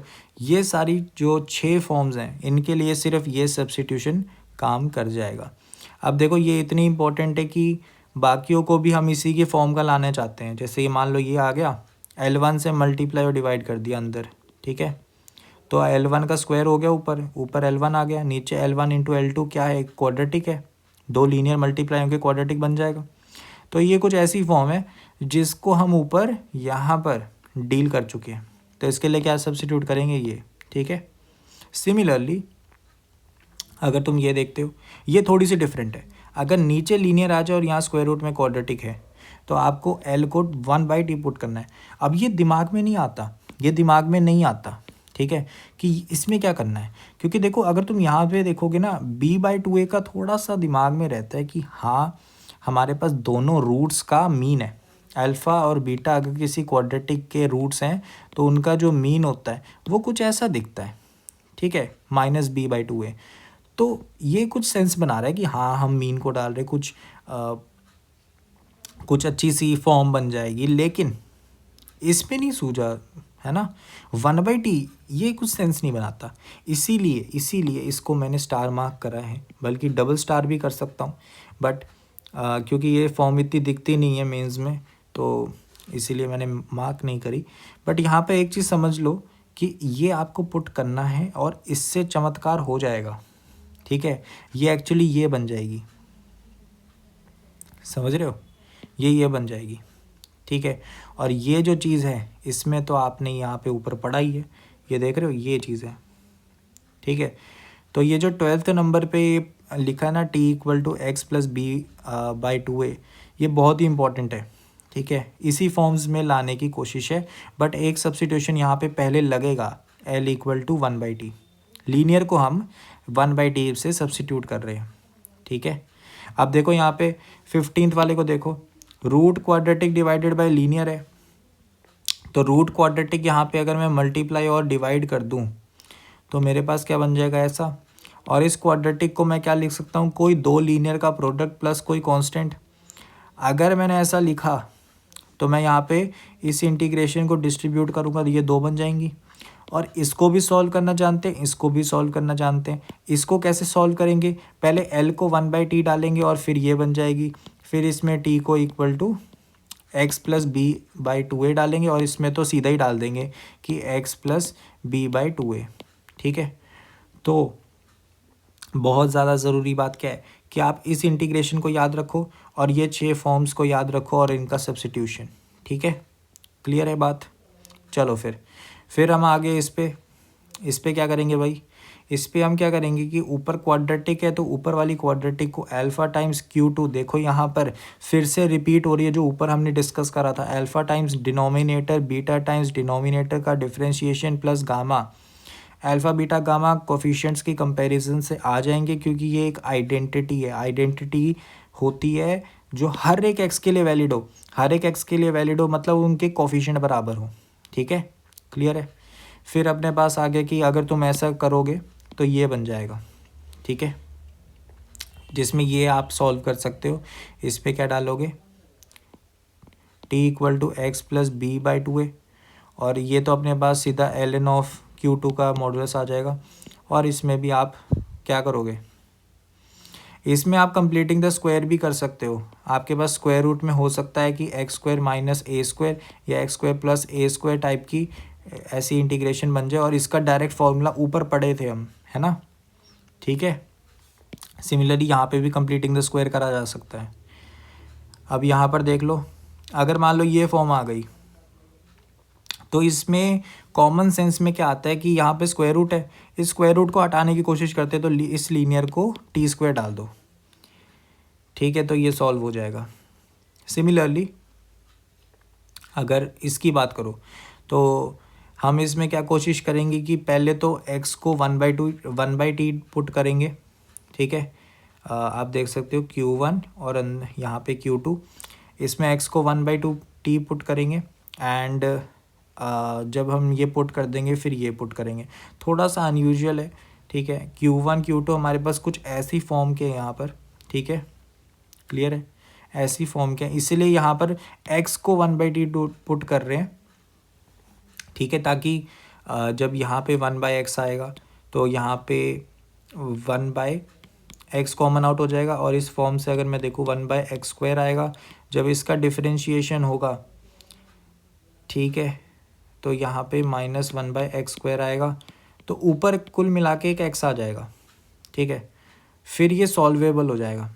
फिर हम क्या कर रहे हैं यहाँ पे अगर तुम देखोगे तो बेसिकली जो Q2 इस सब्स्टिट्यूशन के बाद बनेगा उसको u² बना रहे हैं ताकि ये स्क्वायर रूट हट जाए। तो लॉजिक अगर तुम ढूंढ रहे हो तो ये है लॉजिक। अब ये तुम्हें लग रहा होगा कि थोड़ा सा वियर्ड है, बट अगर तुम क्वेश्चन करो तो ये काफ़ी सेंस बना रही है चीज़, ठीक है। क्लियर है। इसको करने से फ़ायदा क्या है कि ऊपर शायद एक एक्स आ जाना चाहिए मेरे हिसाब से, ठीक है, करके देखना। एंड ये वाला क्या है कि Q2 इस पहली सब्स्टिट्यूशन के बाद जो बन जाएगा, ठीक है, उसके लिए फिर स्क्वायर रूट को हटाना है, ठीक है, इसीलिए ये डाल रहे हैं, ठीक है, क्लियर है। चलो फिर अपने पास आ जाता है मोस्ट इम्पॉर्टेंट फॉर्म्स। अब ये जो फॉर्म्स आ रही हैं ये बहुत ज़्यादा इम्पॉर्टेंट है, तो ध्यान से सुन लेना, क्योंकि ये जेई मेंस हो गया, जेई एडवांस हो गया, उनके लिए इम्पॉर्टेंट है। क्या करना है, इंटीग्रेशन अगर तुम्हारे पास इन जनरल किसी रैशनल फंक्शन में आ जाए जिसमें कुछ ऐसी टर्म्स इन्वॉल्व हैं जिनकी पावर जो है स्क्वायर रूट्स में, मतलब फ्रैक्शनल पावर्स हैं, ठीक है, ऐसा जब भी होगा, ठीक है, तो उनके डिनोमिनेटर जो p हो गया पावर का डिनोमिनेटर, q हो गया, r हो गया, एंड सिमिलरली जितने भी होंगे उनका एलसीएम तुम t की पावर में रख के x को पुट कर देना, ये क्वेश्चन सिंप्लीफाई हो जाएगा, ठीक है। रैशनल फंक्शन समझते हो ना, रैशनल फंक्शन क्या होता है, पॉलिनोमियल, पॉलिनोमियल समझते हो, पॉलिनोमियल डिवाइडेड बाय पॉलिनोमियल, ये होता है रैशनल फंक्शन, ठीक है, क्लियर है। फिर अपने पास आ गया ये, इसको आप डायरेक्टली याद कर सकते हो, ठीक है, बहुत ही इम्पॉर्टेंट है, डबल मार्क भी कर सकता था मैं, यहाँ पर कर देता हूँ, ये बहुत ज़्यादा आती है, ठीक है। आपके पास एक इंटीग्रेशन गिवन होता है, उसमें आपको आइडेंटिफाई करना है कि एफ डैश क्या है और एफ क्या है। इसको मैं इंडेफिनेट इंटीग्रेशन वाले PYQs में भी कवर कर चुका हूँ शायद। एंड ये वाली जो आइडेंटिटी है इसको तुम इंटीग्रेशन बाय पार्ट से भी सॉल्व कर सकते थे, ठीक है, सोच के देखना कैसे, थोड़ा सा दिमाग लगाने की कोशिश करना, क्योंकि हर एक चीज़ अगर मैं डायरेक्टली बता दूँ फिर इतना मज़ा नहीं आएगा। सोच के देखना इंटीग्रेशन बाय पार्ट से ये फॉर्मूला कैसे डिराइव होगा। सिमिलरली अगर तुम इनको देखो, इसको और इसको, तो ये तुम डायरेक्टली याद कर सकते हो, ठीक है। एंड वैसे याद तो करने हैं, लेकिन ये इंटीग्रेशन बाय पार्ट से सॉल्व हो जाता है, 2 बार लगाना पड़ता है, ठीक है। एंड फिर मतलब देखो, सबसे पहले तुम्हारे पास एक चीज़ आई माइनस, फिर तुम इंटीग्रेशन करते हो, है ना, इंटीग्रेशन बाय पार्ट्स में, इसको फिर तुम सॉल्व करोगे एंड माइनस, फिर इंटीग्रेशन आएगा। ये जो चीज़ होएगी ये पहले वाले आई के बराबर होता है, तो इसको उधर लेके जाके फिर ये सॉल्व हो जाता है, ठीक है। ऐसी फॉर्म्स होती है दोनों, ठीक है। जब भी आपके पास ई और कोई ट्रिग्नोमेट्री आ जाए, कॉस और साइन, तो बेसिकली तुम्हें 2-3 बार लगाना पड़ता है, ठीक है। अब देखो अपने पास आ गई ये 2 फॉर्म्स, अब ये अल्ट्रा इम्पॉर्टेंट है, समझ रहे हो, इनका इम्पोर्टेंस बहुत ज़्यादा है, बहुत ज़्यादा, समझ रहे हो, बहुत ही ज़्यादा, ठीक है। मतलब इनमें तुम्हें करनी तो एक ही चीज़ होती है, डिवाइड बाय एक्स स्क्वायर, और ऐसा करते क्यों है, क्योंकि हमारे पास नीचे क्या बन जाएगा, x square plus 1 by x square, ठीक है, और x square plus 1 by x square दोनों में बनता है। एंड ख़ास बात क्या है कि ऊपर हमारे पास सिर्फ एक माइनस साइन का डिफरेंस होता है, ठीक है। तो यहाँ पे हम क्या पुट करते हैं, x माइनस 1 बाई एक्स, क्योंकि इसका डिफरेंशिएशन ऊपर बन जाएगा। And similarly x plus 1 by x होता है तो इसका डिफरेंशिएशन ऊपर बन जाएगा, तो इसीलिए ये सब्स्टिट्यूशन यहाँ पर काम कर जाती है, ठीक है। तो अब इसके बेसिस पे सो गाइज आप देख सकते हो ये 2 क्वेश्चंस हैं जो कि आपको अब ट्राई करने, ठीक है। तो सबसे पहले अगर मैं बात करूँ बहुत ही इम्पॉर्टेंट यहाँ पर फॉर्मूलाज हैं, ठीक है, आइडेंटिटीज़ हैं जो कि आपको पता होनी चाहिए, जो कि अलजेब्रा का पार्ट है बट यहाँ पर इन्वॉल्व्ड है, ठीक है, क्लियर है, समझ गए।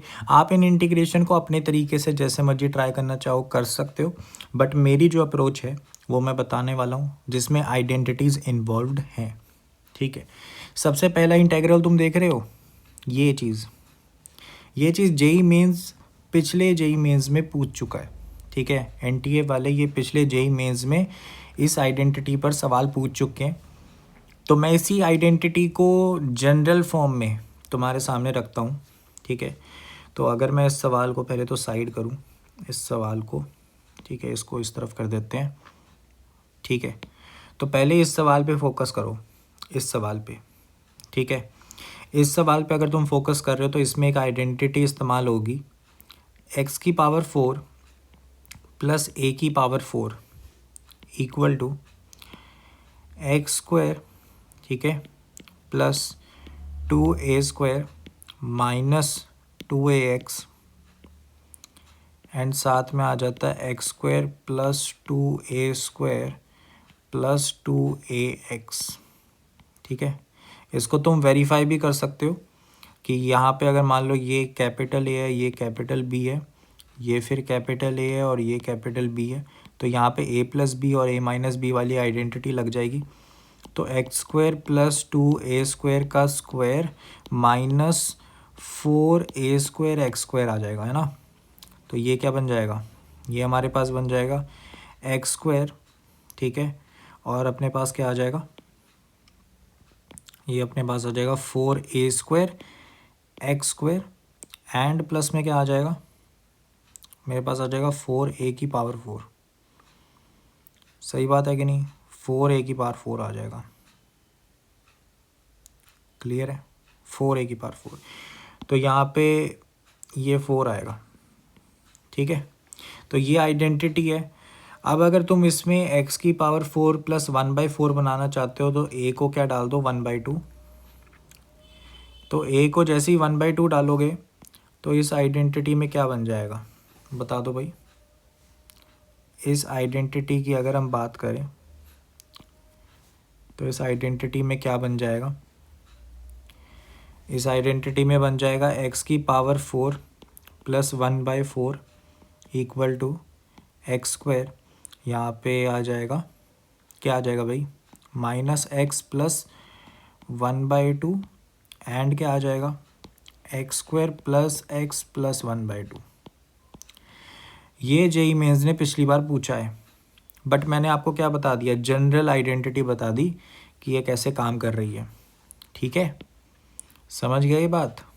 तो इस जनरल वाली आइडेंटिटी को याद रखो, ठीक है, उससे आप हैंडल कर सकते हो सिचुएशंस को। तो अगर तुमने ये इम्प्लीमेंट किया तो डिनोमिनेटर क्या बन जाएगा, इंटीग्रेशन 2x डिवाइडेड बाय, यहाँ पर आ जाएगा x square minus x plus 1/2, ठीक है, और साथ में आ गया x square plus x plus 1/2 dx। तो यहाँ पे अब तुम इस न्यूमरेटर को 2x है ना, इसको क्या लिख सकते हो कि ये एक्चुअली क्या है, x square plus x plus 1/2 minus x square minus x plus 1/2, ठीक है। तो अब ये स्प्लिट हो जाएगा, इंटीग्रेशन क्या बन गया हमारे पास आ गया, नीचे आ गया यहाँ पर x square plus x plus 1/2 dx, minus में क्या आ गया, यहाँ पर आ गया x square minus x plus 1/2 dx। ये इंटीग्रेशन कर लोगे दोनों, ठीक है। तो इसको कंप्लीटिंग द स्क्वायर करना, इसको भी कर लेना, तो ये आराम से सॉल्व हो जाएगा, ठीक है।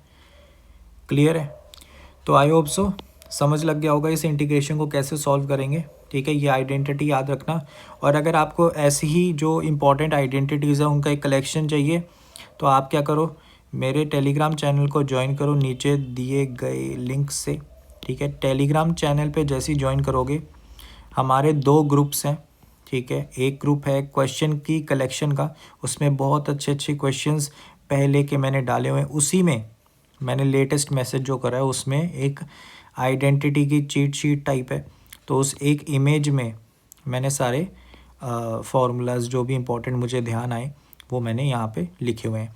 और दूसरा ग्रुप जो है डाउट क्वेश्चंस का है, उसमें आप डाउट पूछ सकते हो मुझसे, है ना, और मैं जनरली रिस्पॉन्ड कर देता हूँ ज़्यादातर डाउट्स को, एंड बाकी स्टूडेंट्स भी हैं वो भी रिस्पॉन्ड कर देंगे, ठीक है। तो ये हमारे पास इंटीग्रेशन का सॉल्यूशन हो गया। दूसरे वाले इंटीग्रेशन के बारे में बताओ भाई। ये तो हमने चलो ये आइडेंटिटी से कर लिया, ठीक है, बट दूसरे इंटीग्रेशन का तो बताओ क्या होगा, बता दो भाई, दूसरे इंटीग्रेशन का क्या होगा।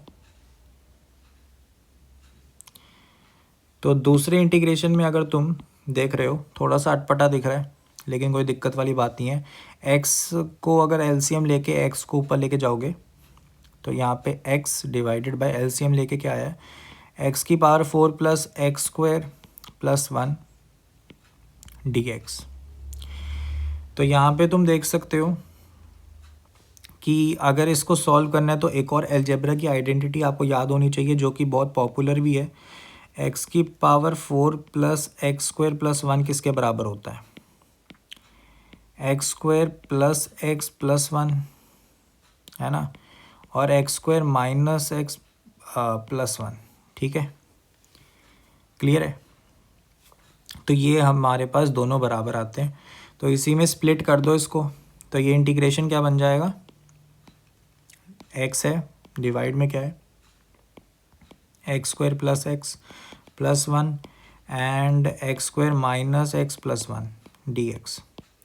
2 से मल्टीप्लाई डिवाइड करना पड़ेगा क्योंकि इस 2x को मैं क्या लिख सकता हूँ, अब मैं इसको लिख सकता हूँ x square plus x plus 1 minus यहाँ पे आ गया x square minus x plus 1। ठीक है, ये x square minus x plus 1 and अब ये स्प्लिट हो जाएगा। जैसे एलसीएम को सेपरेट करोगे तो ये तुम्हारे पास बन गया 1 divided by x square plus x square minus x plus 1 dx, और माइनस में क्या आ गया, यहाँ पे आ जाएगा x square plus x plus 1। ठीक है, dx। तो ये दोनों का 1/2, तो ये तुम्हारे पास आंसर आएगा। एंड जैसा कि तुम देख सकते हो इसमें कंप्लीटिंग द स्क्वायर करो, इसमें करो, और कोई ना कोई फॉर्मूला जो हम पहले पढ़ चुके हैं वो लग जाएगा। ठीक है, क्लियर है। तो ये दो अप्रोचेज़ हो गई, अलजेब्रा का यहाँ पर आप देख सकते हो यूज़ हुआ। इसीलिए वो जो चीट शीट है या फिर तुम कह सकते हो इमेज में मैंने सारी फार्मूलाज रखे हैं, वो आप एक बार गो थ्रू कर लेना, बहुत ही कम ही है। ठीक है, मतलब ये जो है जो मैंने इसके लिए बताया जनरल फार्मूला, इसके लिए भी एक जनरल टाइप का फार्मूला मैंने बताया। ठीक है, और एक दो और है। ठीक है, ज़्यादा नहीं है, बस एक इमेज है, गो थ्रू एक बार कर लेना, दिमाग में रहेगा ये बात, तो कॉन्फिडेंस रहेगा कि हमने जनरलाइज्ड पढ़ लिया है, तो अब नॉर्मल चीज़ें तो आसानी लगेंगी। ठीक है, तो हमारे पास आ गई अगली फॉर्म्स। अब देखो, जैसा कि मैं तुम्हें बता रहा था, साइन एक्स कॉस एक्स में अगर तुम्हें कोई रैशनल फंक्शन दिख जाए, ठीक है, जो कि हमें पहली वाली कुछ फॉर्म्स में दिखा है, अगर तुम देखोगे ना, लेट्स से हमने यहाँ पर पढ़ा था, ये रहा, ये हो गया। ठीक है, और हमारे पास ये हो गया। ठीक है, हमारे पास ये हो गया। ठीक है, ये हो गया, ये हो गया। तो ये जो साइन एक्स में ये नहीं आएंगे, सॉरी, इनमें एंगल में मल्टीपल्स है ना, तो ये वाले फॉर्मूले नहीं, जो ये होंगे, जैसे ये रैशनल है साइन एक्स कॉस एक्स में। ठीक है, ये है, तो ऐसे कोई भी रैशनल होगा, है ना, रैशनल फंक्शन होगा साइन एक्स कॉस एक्स की इन्वॉल्वमेंट वाला, तो उसमें आप एक रूल ऑफ थंब आप याद रखना, ये सब्स्टिट्यूशन यूनिवर्सल है। tan x/2 को आपको t डालना है। इसको मैंने अपने PYQ वाली वीडियो में भी यूज़ किया था एक क्वेश्चन में। अब होता क्या है, होता ये है कि जब आप ऐसा डालोगे ना, तो आपके पास बनेगा क्या, आपके पास एक फॉर्मूला होता है कि जो साइन एक्स होता है वो किसके बराबर होता है, 2 tan of x/2 divided by 1 minus tan square. ठीक है, 1 plus tan square x/2।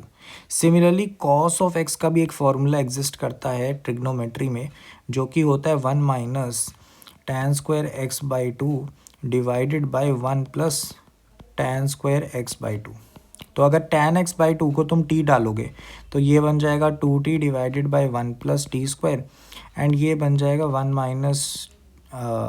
1 minus T square divided by 1 plus T square. तो ये दोनों सब्स्टिट्यूट हो जाएंगे। ठीक है, ये दोनों सब्स्टिट्यूट हो जाएंगे एंड ये सिंप्लीफाई हो जाएगा। तो इसलिए मैंने इसको डबल स्टार मार्क किया है, ये बहुत ही अच्छा है, बहुत ही यूज़फुल चीज़ है, तो इसको ध्यान रखना। ठीक है, ये काफ़ी काम आएगी। फिर अपने पास आ गया 26th फॉर्म। ये जो है, इसमें मैंने एक्सक्लेमेशन लगाया क्योंकि एक्चुअली ये फॉर्म ना मैंने कभी अपने समय पे नहीं पढ़ी थी एस्पिरेंट पे, एंड बेसिक सी अंडरस्टैंडिंग ये है कि इसको अगर तुम पढ़ो भी ना, ठीक है, तो भी मेरे को लगता नहीं कि कुछ बहुत ज़्यादा बड़ी दिक्कत होएगी। रीज़न सिंपल है कि देखो, कह क्या रहा है ये, अगर इस फॉर्म में एम पी एन, ठीक है, एम पी एन हमारे पास रैशनल नंबर्स हैं, पी हमारे पास एक पॉजिटिव इंटीजर है, तो हम एक्सपैंड कर सकते हैं बाइनोमियल थ्योरम से। तो ये तो हमें पता ही है ऑलरेडी, क्या पढ़ा नया, कुछ भी नहीं पढ़ा। पी हमारे पास एक नेगेटिव इंटीजर है अगर, ठीक है, तो हम कहेंगे कि अगर m और n हमारे पास रैशनल नंबर्स हैं तो मैं क्या करूँगा, m और n के जो डिनोमिनेटर्स हैं उनका एलसीएम लेके उसको t की पावर में चढ़ा के x को सब्सिट्यूट करूँगा। इसका रीज़न क्या है, इसका रीज़न ये है कि अगर m और n यहाँ पे देख लो, अगर ये फ्रैक्शनल पावर्स वाले हैं तो उनकी फ्रैक्शन को हटाओ पहले पावर में, ताकि ये फंक्शन, ये जो इंटीग्रैंड है ये सिंपल हो। बड़ा सिंपल सा लॉजिक है इसका तो, और ये हम पहले पढ़ चुके हैं। ये जो रैशनल वाला हमने पीछे पढ़ा था, कहाँ गया ये वाला, इसमें भी तो यही करा, फ्रैक्शनल पावर को हटाने की कोशिश, तो यही यहाँ पर भी कर रहे हैं, तो कुछ नया सा नहीं है। फिर हमने देखा कि ये हो जाए इंटीजर। अब तुम बोलोगे कि ये तो कुछ अलग सा है, ये अलग सा नहीं है, ठीक है, ये अलग सा इसीलिए नहीं है, सोच के देखो, यहाँ पे हमारे पास ये जो फॉर्म है, ठीक है, इसमें बेसिकली m+1 अगर n के किसी इंटीजर के फैक्टर के साथ है, समझ रहे हो, इसका मतलब क्या है, इसका मतलब है m+1 is equal to k, जो कि कोई इंटीजर है, टाइम्स n, यही है ना, यही है मतलब। तो इसका मतलब ये हुआ कि अगर मैं देखूं यहाँ पे, अगर मैं इसको एज t की पावर s डालूं, जो कि s ऑब्वियसली p की डिनोमिनेटर है, ठीक है, अगर p हमारे पास कोई फ्रैक्शनल पावर है ना, उसका फ्रैक्शन हटाने के लिए t की पावर s कर दिया, तो अंदर वाली चीज़ को बेसिकली हम सब्स्टिट्यूट कर दे रहे हैं।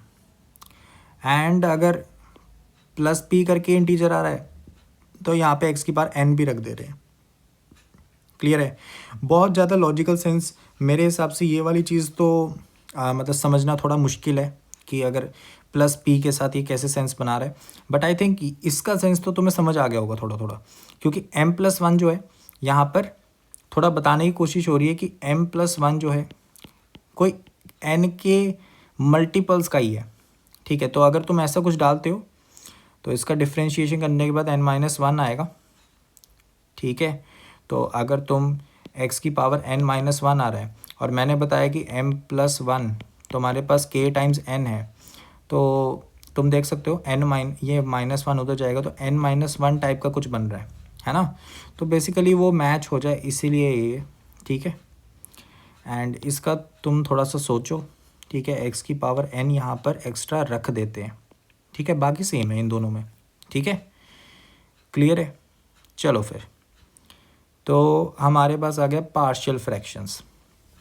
ये थोड़ा सा मुश्किल लगता है शुरुआत में कि क्या आ गया, कुछ अलग सा लग रहा है, बट है नहीं। देखो यहाँ पे पार्शियल फ्रैक्शंस जितना भी ये टॉपिक है, इसमें हम पॉलिनोमियल्स के बारे में बात कर रहे हैं। f(x) भी पॉलिनोमियल है, g(x) भी हमारे पास पॉलिनोमियल ही है। g(x) can be a product of factors of smaller degrees like linear और क्वाड्रेटिक फैक्टर्स। क्वाड्रेटिक से ज़्यादा नहीं होगा, एट मोस्ट क्वाड्रेटिक से ज़्यादा नहीं आता, ठीक है। एंड क्वाड्रेटिक फैक्टर क्यों बन रहा है, सोच के देखो, क्वाड्रेटिक फैक्टर इसीलिए बन रहा है क्योंकि उसके जो रूट्स है वो रियल नहीं है। उसके रूट्स अगर रियल होते तो वो दो लीनियर फैक्टर्स का प्रोडक्ट बन जाता, है ना। अगर हमारे पास कोई क्वाड्रेटिक है, ठीक है, तो अगर उसके दो जो रूट्स बन रहे हैं अल्फ़ा और बीटा वो रियल हैं तो मैं उनको लिख सकता था आराम से, बट वो रियल नहीं होंगे इसीलिए हम लिख नहीं पा रहे, इसलिए क्वाड्रेटिक ही रह गया वो फैक्टर।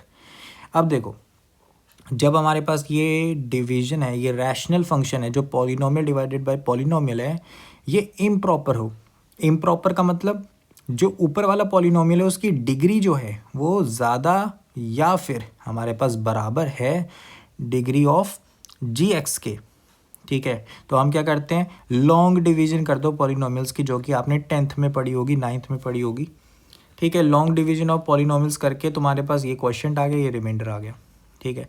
और ये एक प्रॉपर फ्रैक्शन होगा, मतलब degree of rx is less than degree of gx denominator, ठीक है।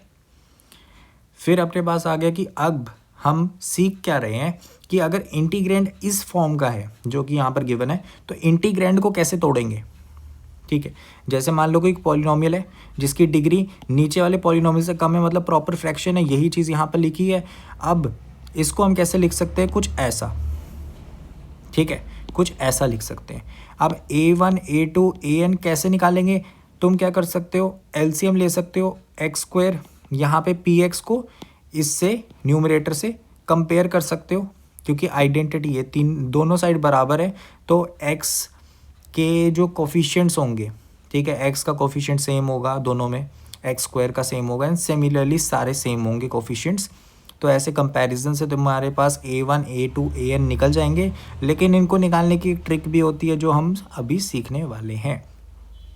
सुनो, फिर अपने पास आ गया ये वाले में क्या करेंगे, अगर मान लो डिग्री यहाँ पे मल्टीपल डिग्रीज है, ठीक है, यहाँ पे n है, n टाइम्स है, ये प्रॉपर फ्रैक्शन है और n हमारा ग्रेटर देन इक्वल टू 1 है, तो उसमें हम क्या करते हैं, रिपीटेडली यहाँ पर पावर बढ़ाते जाते 1 से स्टार्ट करके।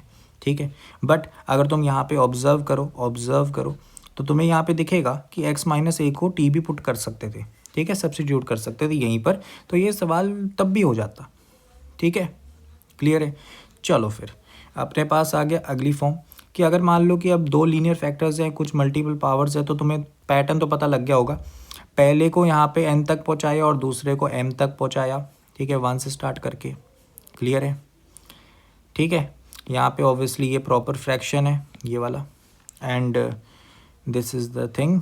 देन अपने पास आ गया, अगर मान लो कि इसके रियल रूट नहीं है, क्वाड्रेटिक फैक्टर है, तो जब भी नीचे क्वाड्रेटिक फैक्टर रखोगे ना, तो ऊपर लीनियर रख देना। ठीक है, क्लियर है। नीचे अगर क्वाड्रेटिक है ऊपर लीनियर रखना है, ये चीज़ ध्यान रखना। अगर नीचे लीनियर है तो ऊपर कांस्टेंट। ठीक है, उससे 1 डिग्री कम हो रखते हैं ऊपर, क्योंकि ये भी प्रॉपर हो गया, ये भी प्रॉपर फ्रैक्शन हो गया। ठीक है, तो बेसिकली अगर हम देखें तो एक प्रॉपर फ्रैक्शन को 2 प्रॉपर फ्रैक्शन में तोड़ा गया है। ठीक है, अब some tips for partial fractions. Partial fraction को थोड़ा सा फास्ट अप करने के लिए, थोड़ा सा जल्दी करने के लिए एक ट्रिक होती है, बहुत ही सिंपल सी, कवर हैंड मेथड मैं कहता हूँ इसको। इसका प्रॉपर नाम मुझे अभी याद नहीं है, ठीक है, तुम सर्च कर सकते हो। बट इसको करना कैसे, देखो, अब जैसे मान लो कि ये था, इसके 3 लीनियर फैक्टर थे, तीनों को मैंने डिस्ट्रीब्यूट कर दिया, नीचे लीनियर था तो ऊपर कांस्टेंट रख दिया, यहाँ लीनियर है यहाँ कांस्टेंट, यहाँ लीनियर है यहाँ कांस्टेंट रख दिया मैंने। ठीक है, तो ये स्टेप तो तुमने कर लिया। अब ए बी सी को कैसे निकाले, तो देखो करना क्या है। अगर मान लो मुझे इसका यहाँ पर ए निकालना है, ठीक है, तो मैं कहूँगा कि ये जो फैक्टर था x माइनस 1, तो इसका रूट क्या है। अगर ये x माइनस 1 फैक्टर है तो इसका रूट क्या आएगा, x इक्वल टू 1। तो इस वैल्यू को मुझे पुट कर देना इसमें, सिवाय जहाँ पे वो फैक्टर था नीचे, ठीक है, उसको छोड़ के। लेट्स से जैसे यहाँ पर था ये फैक्टर है ना, इसी का निकालना चाहता हूँ मैं a, तो इसको छोड़ के बाकी सारी जगह मैं x इक्वल टू 1 डाल दूंगा और a निकल जाएगा। तो यहाँ सॉल्व करते हैं, तुम्हारे सामने a की वैल्यू निकालनी है, तो मैं क्या करने वाला हूँ, 2x minus 1 divided by x plus 1 x minus 2। देख सकते हो नीचे वाला जो x माइनस 1 का फैक्टर था उसको छोड़ के इस पूरे में मुझे x को क्या डालना है, 1। ठीक है, तो a की वैल्यू निकल जाएगी, डालो। तो यहाँ पे आ रहा है, ऊपर क्या आ रहा है, ऊपर 1 बन रहा है, नीचे 2 माइनस 1, तो ये मेरे पास -1/2 आ रहा है। तो a की वैल्यू क्या आ गई मेरे पास, -1/2। सिमिलरली b की वैल्यू मुझे निकाल के दिखाओ, b की वैल्यू निकाल के दिखाओ, भाई प्रैक्टिस चल रही है यहाँ पर। b की वैल्यू निकाल के निकालो। यहाँ पे फैक्टर क्या था, x प्लस 1, रूट क्या होगा, x इक्वल टू -1। यहाँ पे हर जगह वहाँ पे डाल देंगे, लेकिन इसमें नहीं डालूंगा क्योंकि ये तो 0 बना देगा, है ना, इसको छोड़ के बाकी सब जगह। तो इसको हमने, इसका कवर हैंड मेथड क्यों है, इसको हाथ से कवर कर दिया, ये नहीं दिख रहा मुझे सिर्फ बाकी हिस्सा दिख रहा है। तो इधर मैं क्या डाल दूंगा, इसका रूट क्या था, x इक्वल टू -1, तो डालो। तो यहाँ पे हम क्या करने वाले हैं, 2x minus 1 divided by x minus 1 x minus 2, इसमें हमने वैल्यू क्या डालनी है, x इक्वल टू -1। डाल दो तो b की वैल्यू निकल जाएगी।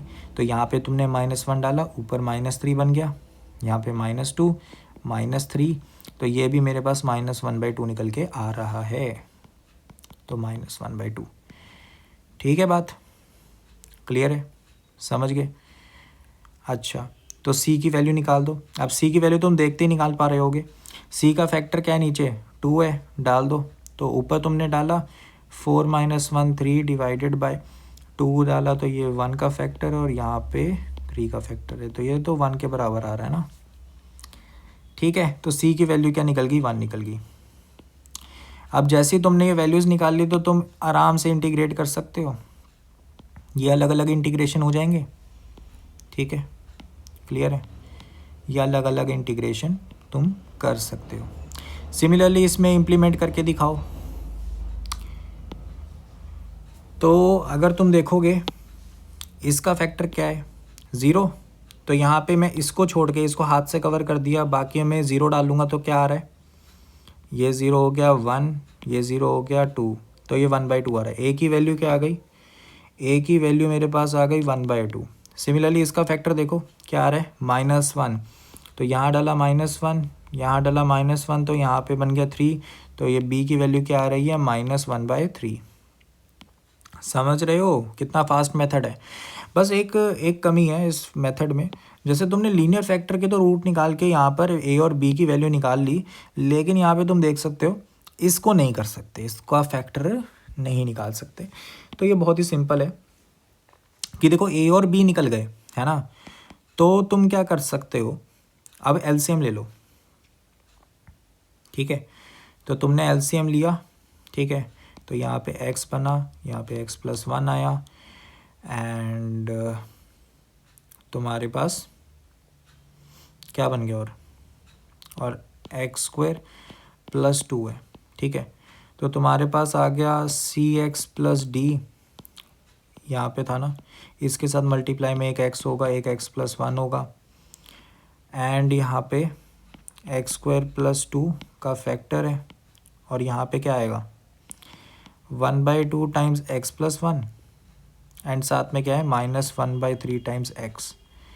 तो ये तुम्हारे पास न्यूमरेटर में बन जाएगा एलसीएम लेके। ठीक है, क्लियर है। तो ऊपर यहाँ पर 1 है। ठीक है, तो अब तुम्हें बस c और d की यहाँ पर कोफिशिएंट्स कंपेयर करने हैं। ठीक है, c और d के यहाँ पर तुम्हें कोफिशिएंट कंपैरिजन से करना है। तो यहाँ पे अगर तुम देखो, यहाँ पे कांस्टेंट टर्म 1 है, बाकी सारी 0 हैं। तो इस पॉलिनोमियल को जब तुम सिंप्लीफाई करोगे वैसे तुम कंपैरिजन कर सकते हो। ठीक है, क्लियर है, ठीक है, क्लियर है ना। ये अपने पास लीनियर ही बनेगा, 1/2 से माइनस हुआ तो ये मेरे पास क्या बन रहा है, ये बन जाएगा 1/6 x + 1/2। ठीक है, तो यहाँ पे अगर मैं कांस्टेंट टर्म देखूँ, ठीक है, तो कांस्टेंट टर्म मेरे पास 1 ही बन रही है। यहाँ पर देखोगे, यहाँ पे कांस्टेंट टर्म आएगी, यहाँ पे नहीं आएगी, क्योंकि x का फैक्टर 1 पड़ा है। उसके हायर जो भी फैक्टर्स हैं वो सारे 0 होने चाहिए। ठीक है, यहाँ पे अगर तुम x³ का कोफिशिएंट देखोगे 1/6 आ रहा है, यहाँ पर अगर देखोगे तो c आ रहा है। ठीक है, तो राइट हैंड साइड में x³ का जो कोफिशिएंट है मेरे पास आ रहा है c+ क्या आ रहा है, 1/6 और समथिंग कुछ बन रहा होगा, लेकिन यहाँ पर तो 0 है लेफ्ट हैंड साइड में, है ना, x³ का कोफिशिएंट 0 है, तो इसका मतलब c की वैल्यू क्या होनी चाहिए, -1/6। ऐसे ही d की वैल्यू निकाल लेना कोफिशिएंट कंपेयर करके। ठीक है, तो गाइज़ हम पहुंच चुके हैं अपने लास्ट टॉपिक पे, जो कि रिडक्शन फार्मूलाज। रिडक्शन फार्मूलाज का बेसिक कॉन्सेप्ट क्या है कि जैसे मान लो ये एक फंक्शन हो गया, ये एक हमारे पास इंटेग्रल्स हैं, तो ये दोनों इंटेग्रल्स जो हैं इनको रिड्यूस करना, रिड्यूस इन द सेंस कि हम क्या करने जा रहे हैं, लेट्स से ये मेरे पास in है, तो मैं इसको रिप्रेजेंट कर सकूं in और कुछ रिड्यूस्ड n के इंडेक्स से। ठीक है, इधर n को रिड्यूस करने की बात हो रही है, तो ये एक तरीका है, ये एक तरीका है इंटीग्रेशंस को रिड्यूस करने का। ठीक है, तो इसके ऊपर फॉर्मूलाज बन सकते हैं। यहाँ पे मैंने दो बहुत ही तुम कह सकते हो पॉपुलर इंटीग्रेशंस रख दी हैं। एक को तुम गामा गामा फंक्शन के नाम से जानते हो और एक को तुम बीटा फंक्शन के नाम से जानते हो। ठीक है, क्लियर है। तो दोनों को रिड्यूस्ड रिडक्शन फार्मूला के तरीके से करा जा सकता है। देखो, रिडक्शन फार्मूला का तरीका तुम कह सकते हो इंटीग्रेशन बाय पार्ट्स को इस्तेमाल करता है। लेट से गामा की बात करें, गामा वाले की, तो अगर मैं कहूँ कि यह आई एन है, ठीक है, आई एन है, ये 0 इन्फिनिटी ई की पावर माइनस एक्स, एक्स की पावर एन डी एक्स। ठीक है, ये हमारे पास क्या है, आई एन है। ठीक है, क्लियर है। चलो फिर अब मैं क्या करने जा रहा हूँ, मैं यहाँ पे करने जा रहा हूँ कि अगर मैं आई एन माइनस वन को कंसिडर करूँ, आई एन माइनस वन, तो मेरे पास क्या आएगा, 0 से इन्फिनिटी ई की पावर माइनस एक्स, एक्स की पावर क्या आ जाएगा, n minus one d x. अब इसमें इंटीग्रेशन बाय पार्ट्स लगाना है तो एफ ऑफ एक्स कौन सा रखूँगा, तुम यहाँ पे आइलेट रूल के हिसाब से अगर देखोगे तो ये तुम्हारे पास क्या बनना चाहिए, जी वाला फंक्शन बनना चाहिए। ठीक है, और ये एफ बनना चाहिए। तो रख के देखो क्या बन रहा है।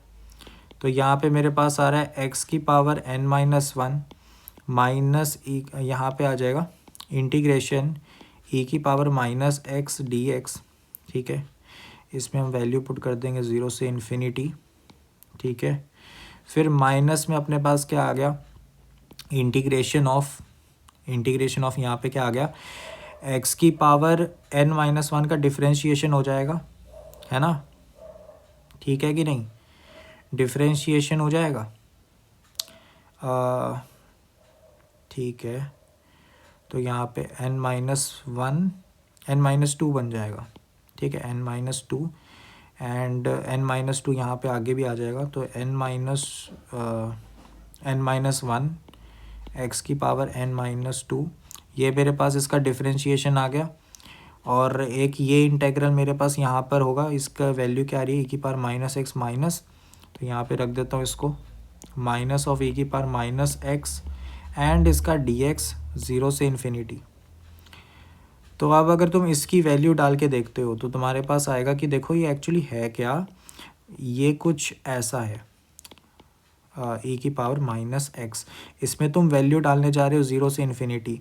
अगर तुमने इन्फिनिटी डाला तो ये 0 जा रहा है एंड अगर तुमने 0 डाला तो ये 0 जा रहा है, तो इसकी ओवरऑल वैल्यू 0 ही आ रही है, 0 माइनस 0 है ना, तो ये 0 है। अब अगर इसकी बात करी जाए तो यहाँ पे हम पहले तो माइनस साइन को यहाँ पे दोनों में बैलेंस आउट कर देते हैं। तो ये जो इंटेग्रल मेरे पास बचा है ये क्या है, 0 से इन्फिनिटी एन माइनस वन को बाहर निकाल लिया मैंने, और यहाँ पे क्या बचा है मेरे पास, ई की पावर माइनस एक्स है और एक्स की पावर एन माइनस टू है डी एक्स। अब अगर तुम ऑब्जर्व करो तो ये क्या है, ये इंटेग्रल क्या है, आई एन माइनस टू। इसे ही हम कहते हैं रिडक्शन फार्मूलाज, जब हम रिकर्सिवली रिड्यूस कर रहे हैं फार्मूलाज को। ठीक है, तो एन माइनस वन का रिलेशन मुझे एन माइनस टू की फॉर्म में मिल गया। अब अगर मैं देखूं तो मैं ऐसे भी कह सकता हूं कि आई एन जो है वो मेरे पास क्या आ जाएगा, n times i n minus one. ठीक है, अगर मैं इसमें एन की जगह एन प्लस वन डाल दूं तो ये मेरे पास है गामा फंक्शन का रिकर्सिव। अब अगर तुम इसमें एन की जगह एन माइनस वन डालते रहोगे, ठीक है, तो तुम्हें एक सीरीज़ मिल जाएगी। देखो यहाँ पर आई एन माइनस वन हुआ, यहाँ पे तुम्हें मिल गया n minus one I of n minus two. ठीक है, फिर तुम्हारे पास आ गया I of n minus two equal to n minus two I of n minus three, and ये चलता जाएगा सीरीज़। ठीक है, और तुम्हारे पास लास्ट में क्या आएगा, i one equal to one times i zero. ठीक है, क्लियर है। तो अब तुम इन सबको मल्टीप्लाई कर दो, जैसे इन सबको मल्टीप्लाई करोगे तो तुम्हारे पास क्या होगा, यहाँ पे ये कट जाएगा, ठीक है, यहाँ पे ये कट जाएगा एंड यहाँ पे ये अगले वाले से कटेगा। ठीक है, और सिमिलरली कटते कटते ये कट जाएगा। तो अपने पास आ रहा है आई एन और यहाँ पे आ रहा है n, n minus one, n minus two, and ये मल्टीप्लाई होता जा रहा है कब तक, वन तक, एंड लास्ट में आई ज़ीरो है। ठीक है। तो ये अपने पास क्या होता है n फैक्टोरियल, तो मतलब ये n फैक्टोरियल I0 के बराबर है। I0 की बात बताना, I0 क्या इंटीग्रेशन होगा, 0 से इन्फिनिटी e की पावर माइनस एक्स, एक्स की पावर 0 dx, ठीक है। तो ये बेसिकली e की पावर x 0 से इन्फिनिटी आ रहा है, ठीक है, dx। तो यहाँ पे अगर तुम इसकी वैल्यू डालते हो, इन्फिनिटी डालोगे 0 आएगा, माइनस डालोगे तो इसका जो इंटीग्रेशन है क्या बन रहा है, e की पावर माइनस एक्स 0 से इन्फिनिटी, इन्फिनिटी डालोगे 0 आएगा एंड 0 डालोगे 1 आएगा, माइनस ऑफ माइनस 1 हमारे पास आ जाएगा 1, तो ये 1 आ रहा है, ठीक है। तो ये 1 आ रहा है, तो इसको अगर पिछले वाले में डाल दो इसमें, तो तुम्हारे पास इन जनरल आया कि गामा फंक्शन की जो वैल्यू है तुम्हारे पास n फैक्टोरियल के बराबर होती है, समझ रहे हो। तो हमने ये रिकर्सिव फंक्शन जब ये निकाला था, ये इक्वेशन 1 जब हमने निकाली, तो इसकी मदद से हमने इंटीग्रेशन को सिंप्लीफाई किया रिकर्सिवली, ठीक है। यही रिडक्शन फार्मूलाज का कोर है, ठीक है। आज अब बीटा फंक्शन को भी देख लेते हैं। ये जो बीटा फंक्शन है बड़ा फेमस होता है ना, काफ़ी बार जेईई मेंस में भी देखा गया, बट इसका कुछ ऐसा नहीं है कि इसकी कोई थ्योरी पढ़नी पड़ेगी तुम्हें अलग से उन क्वेश्चंस को सॉल्व करने के लिए, ठीक है। बट बताओ भाई, इसको क्या रिडक्शन फार्मूला से कर सकते हैं। तो अगर तुम नोटिस करो ये थोड़ा सा कॉम्प्लिकेटेड है, m और n दो इंडेक्सेस है, इसमें दो दो वेरिएबल्स है ना। तो यहाँ पे अगर मैं लेट करूँ i m कॉमा n, तो ये मेरे पास क्या आ जाएगा, इंटीग्रेशन 0 से 1 x की पावर m 1 माइनस एक्स की पावर n dx। यहाँ पे अब तुम देख सकते हो आइलेट रूल कुछ खास नहीं बता पा रहा, क्योंकि दोनों एल्जेब्रिक है, तो दोनों में से कैसे भी f और g आप लेट कर सकते हो, ठीक है। तो मैं ट्राई करूँगा कि भाई इसको f मान लो एंड इसको g मान लो, ठीक है, क्योंकि इसकी इंटीग्रेशन आसान है। तो हमारे पास क्या आ जाएगा, f एज इट इज़ पड़ा है, ठीक है। फिर हमारे पास आ गया g का इंटीग्रेशन, जो कि आ जाएगा x की power n+1 divided by m+1। इस पर लिमिट्स डल रही हैं 0 से 1। माइनस पे अपने पास क्या आ जाएगा, माइनस में बता दो भाई, माइनस में अपने पास आ जाएगा इंटीग्रेशन, ठीक है, 1 माइनस एक्स का डिफरेंशिएशन। तो मैं इसको ज़रा नीचे लिख दूँ, माइनस इंटीग्रेशन यहाँ पे आ जाएगा n, ठीक है, n times -1 times 1 minus x की पावर n-1, ये हो गया इसका डिफरेंशिएशन f का। g का इंटीग्रेशन ऑलरेडी मैं लिख चुका था पहले, ठीक है, m+1 divided by m+1 dx, ठीक है। तो अगर तुम यहाँ पे देख रहे हो इसको, इसमें अगर तुम 1 डालोगे तो ये फैक्टर 0 हो जाएगा, और 0 डालोगे ये फैक्टर 0 हो जाएगा, 0 माइनस 0 ये 0 ही बन रहा है, ठीक है, क्लियर है। ये चीज़ 0 जा रही है, तो ये चीज़ 0 है, ठीक है, क्लियर है। जो बचा उसको हम देख लेते हैं। तो यहाँ पे आप 1 का और ये माइनस साइन अगर कैंसिल आउट करते हो और कॉन्स्टेंट्स को बाहर निकालते हो, तो तुम्हारे पास इंटीग्रेशन 0 से 1 तक, ये 0 से 1 तक था, क्या बन गया, यहाँ पे तुम्हारे पास आ गया x की पावर m+1 1 माइनस एक्स की पावर n-1 dx। तो अगर तुम इसको ऑब्जर्व करते हो, ये क्या बन गया, i m+1 कॉमा n-1। तो तुमने क्या करा, तुमने m कॉमा n को उसकी ही किसी रिड्यूस्ड फॉर्म के बराबर कर दिया, ठीक है। अब इसमें हम सिंपली n को रिड्यूस करते जाएंगे तो ये होता जाएगा, ठीक है। मतलब मैं क्या कह सकता हूँ, i m कॉमा n अगर मैं देखूँ तो वो n डिवाइडेड बाय m+1 है, i टाइम्स ये आ जाएगा m+1 कॉमा n-1। फिर अगर मैं i of m+1 comma n-1 पे लगाऊँ तो ये मेरे पास किसके बराबर आएगा, ये मेरे पास आ जाएगा n-1 m+2, ठीक है, एंड ये आ जाएगा i ऑफ m+2, ठीक है, m+2 n-2, ठीक है, क्लियर है। और ये चलता जाएगा, लास्ट में अपने पास क्या आएगा, m+n, ठीक है, m+n आ जाएगा, कॉमा मेरे पास सॉरी m+n-1 एंड 1 आ जाएगा। ये मेरे बराबर होगा किसके, ये बराबर होगा 1 divided by m plus n के, ठीक है। और इधर आ जाएगा m प्लस n कॉमा 0, ठीक है, क्लियर है। अब इन सबको मल्टीप्लाई कर दो, तो ये इससे कट गया, ये अगले वाले से कटेगा, सिमिलरली ये कट जाएगा पिछले वाले से। तो यहाँ पे हमारे पास क्या बचा, बता दो भाई क्या बच रहा है।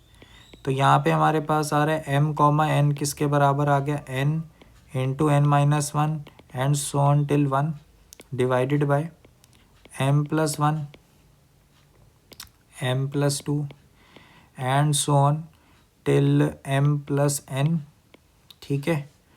एंड यहाँ पे साथ में क्या आ गया, m प्लस n कॉमा 0, ठीक है, क्लियर है, समझ आ गया इतना। तो यहाँ पे ये आ गया। अब हम क्या करते हैं, इसको निकालते हैं, ये क्या है। अगर मैं I of m plus n comma 0 लिखूँ बीटा फंक्शन की भाषा में, तो ये इंटीग्रेशन क्या बनेगा, यहाँ पर आप देख सकते हो बीटा फंक्शन क्या था। तो ये इंटीग्रेशन है 0 से 1, ठीक है। फिर पहले वाला जो इंडेक्स था वो x में था, तो ये आ गया x की पावर m प्लस n, और यहाँ पे आ गया 1 माइनस एक्स की पावर 0 dx, तो वो तो 1 हो गया। तो ये x की power m plus n plus 1 divided by m plus n plus 1, और यहाँ पे लिमिट्स पुट कर दी 0 से 1, तो इसकी वैल्यू क्या आ रही है, 1 divided by m plus n plus 1, ठीक है। तो इसको डाल दो, तो यहाँ पे हमारे पास अगर इसको हम इसमें डाल दें तो वैल्यू क्या आ रही है, आई ऑफ m कॉमा n की वैल्यू क्या आ गई हमारे पास, n फैक्टोरियल डिवाइडेड बाय, यहाँ पे हमारे पास क्या है, m प्लस 1 है, और ये हमारे पास जा रहा है m प्लस 2 है, फिर m प्लस 3 है, एंड ये सो ऑन जा कहाँ तक रहा है, m प्लस n है और m प्लस n प्लस 1 है, ठीक है। ये हमारे पास वैल्यू आ गई।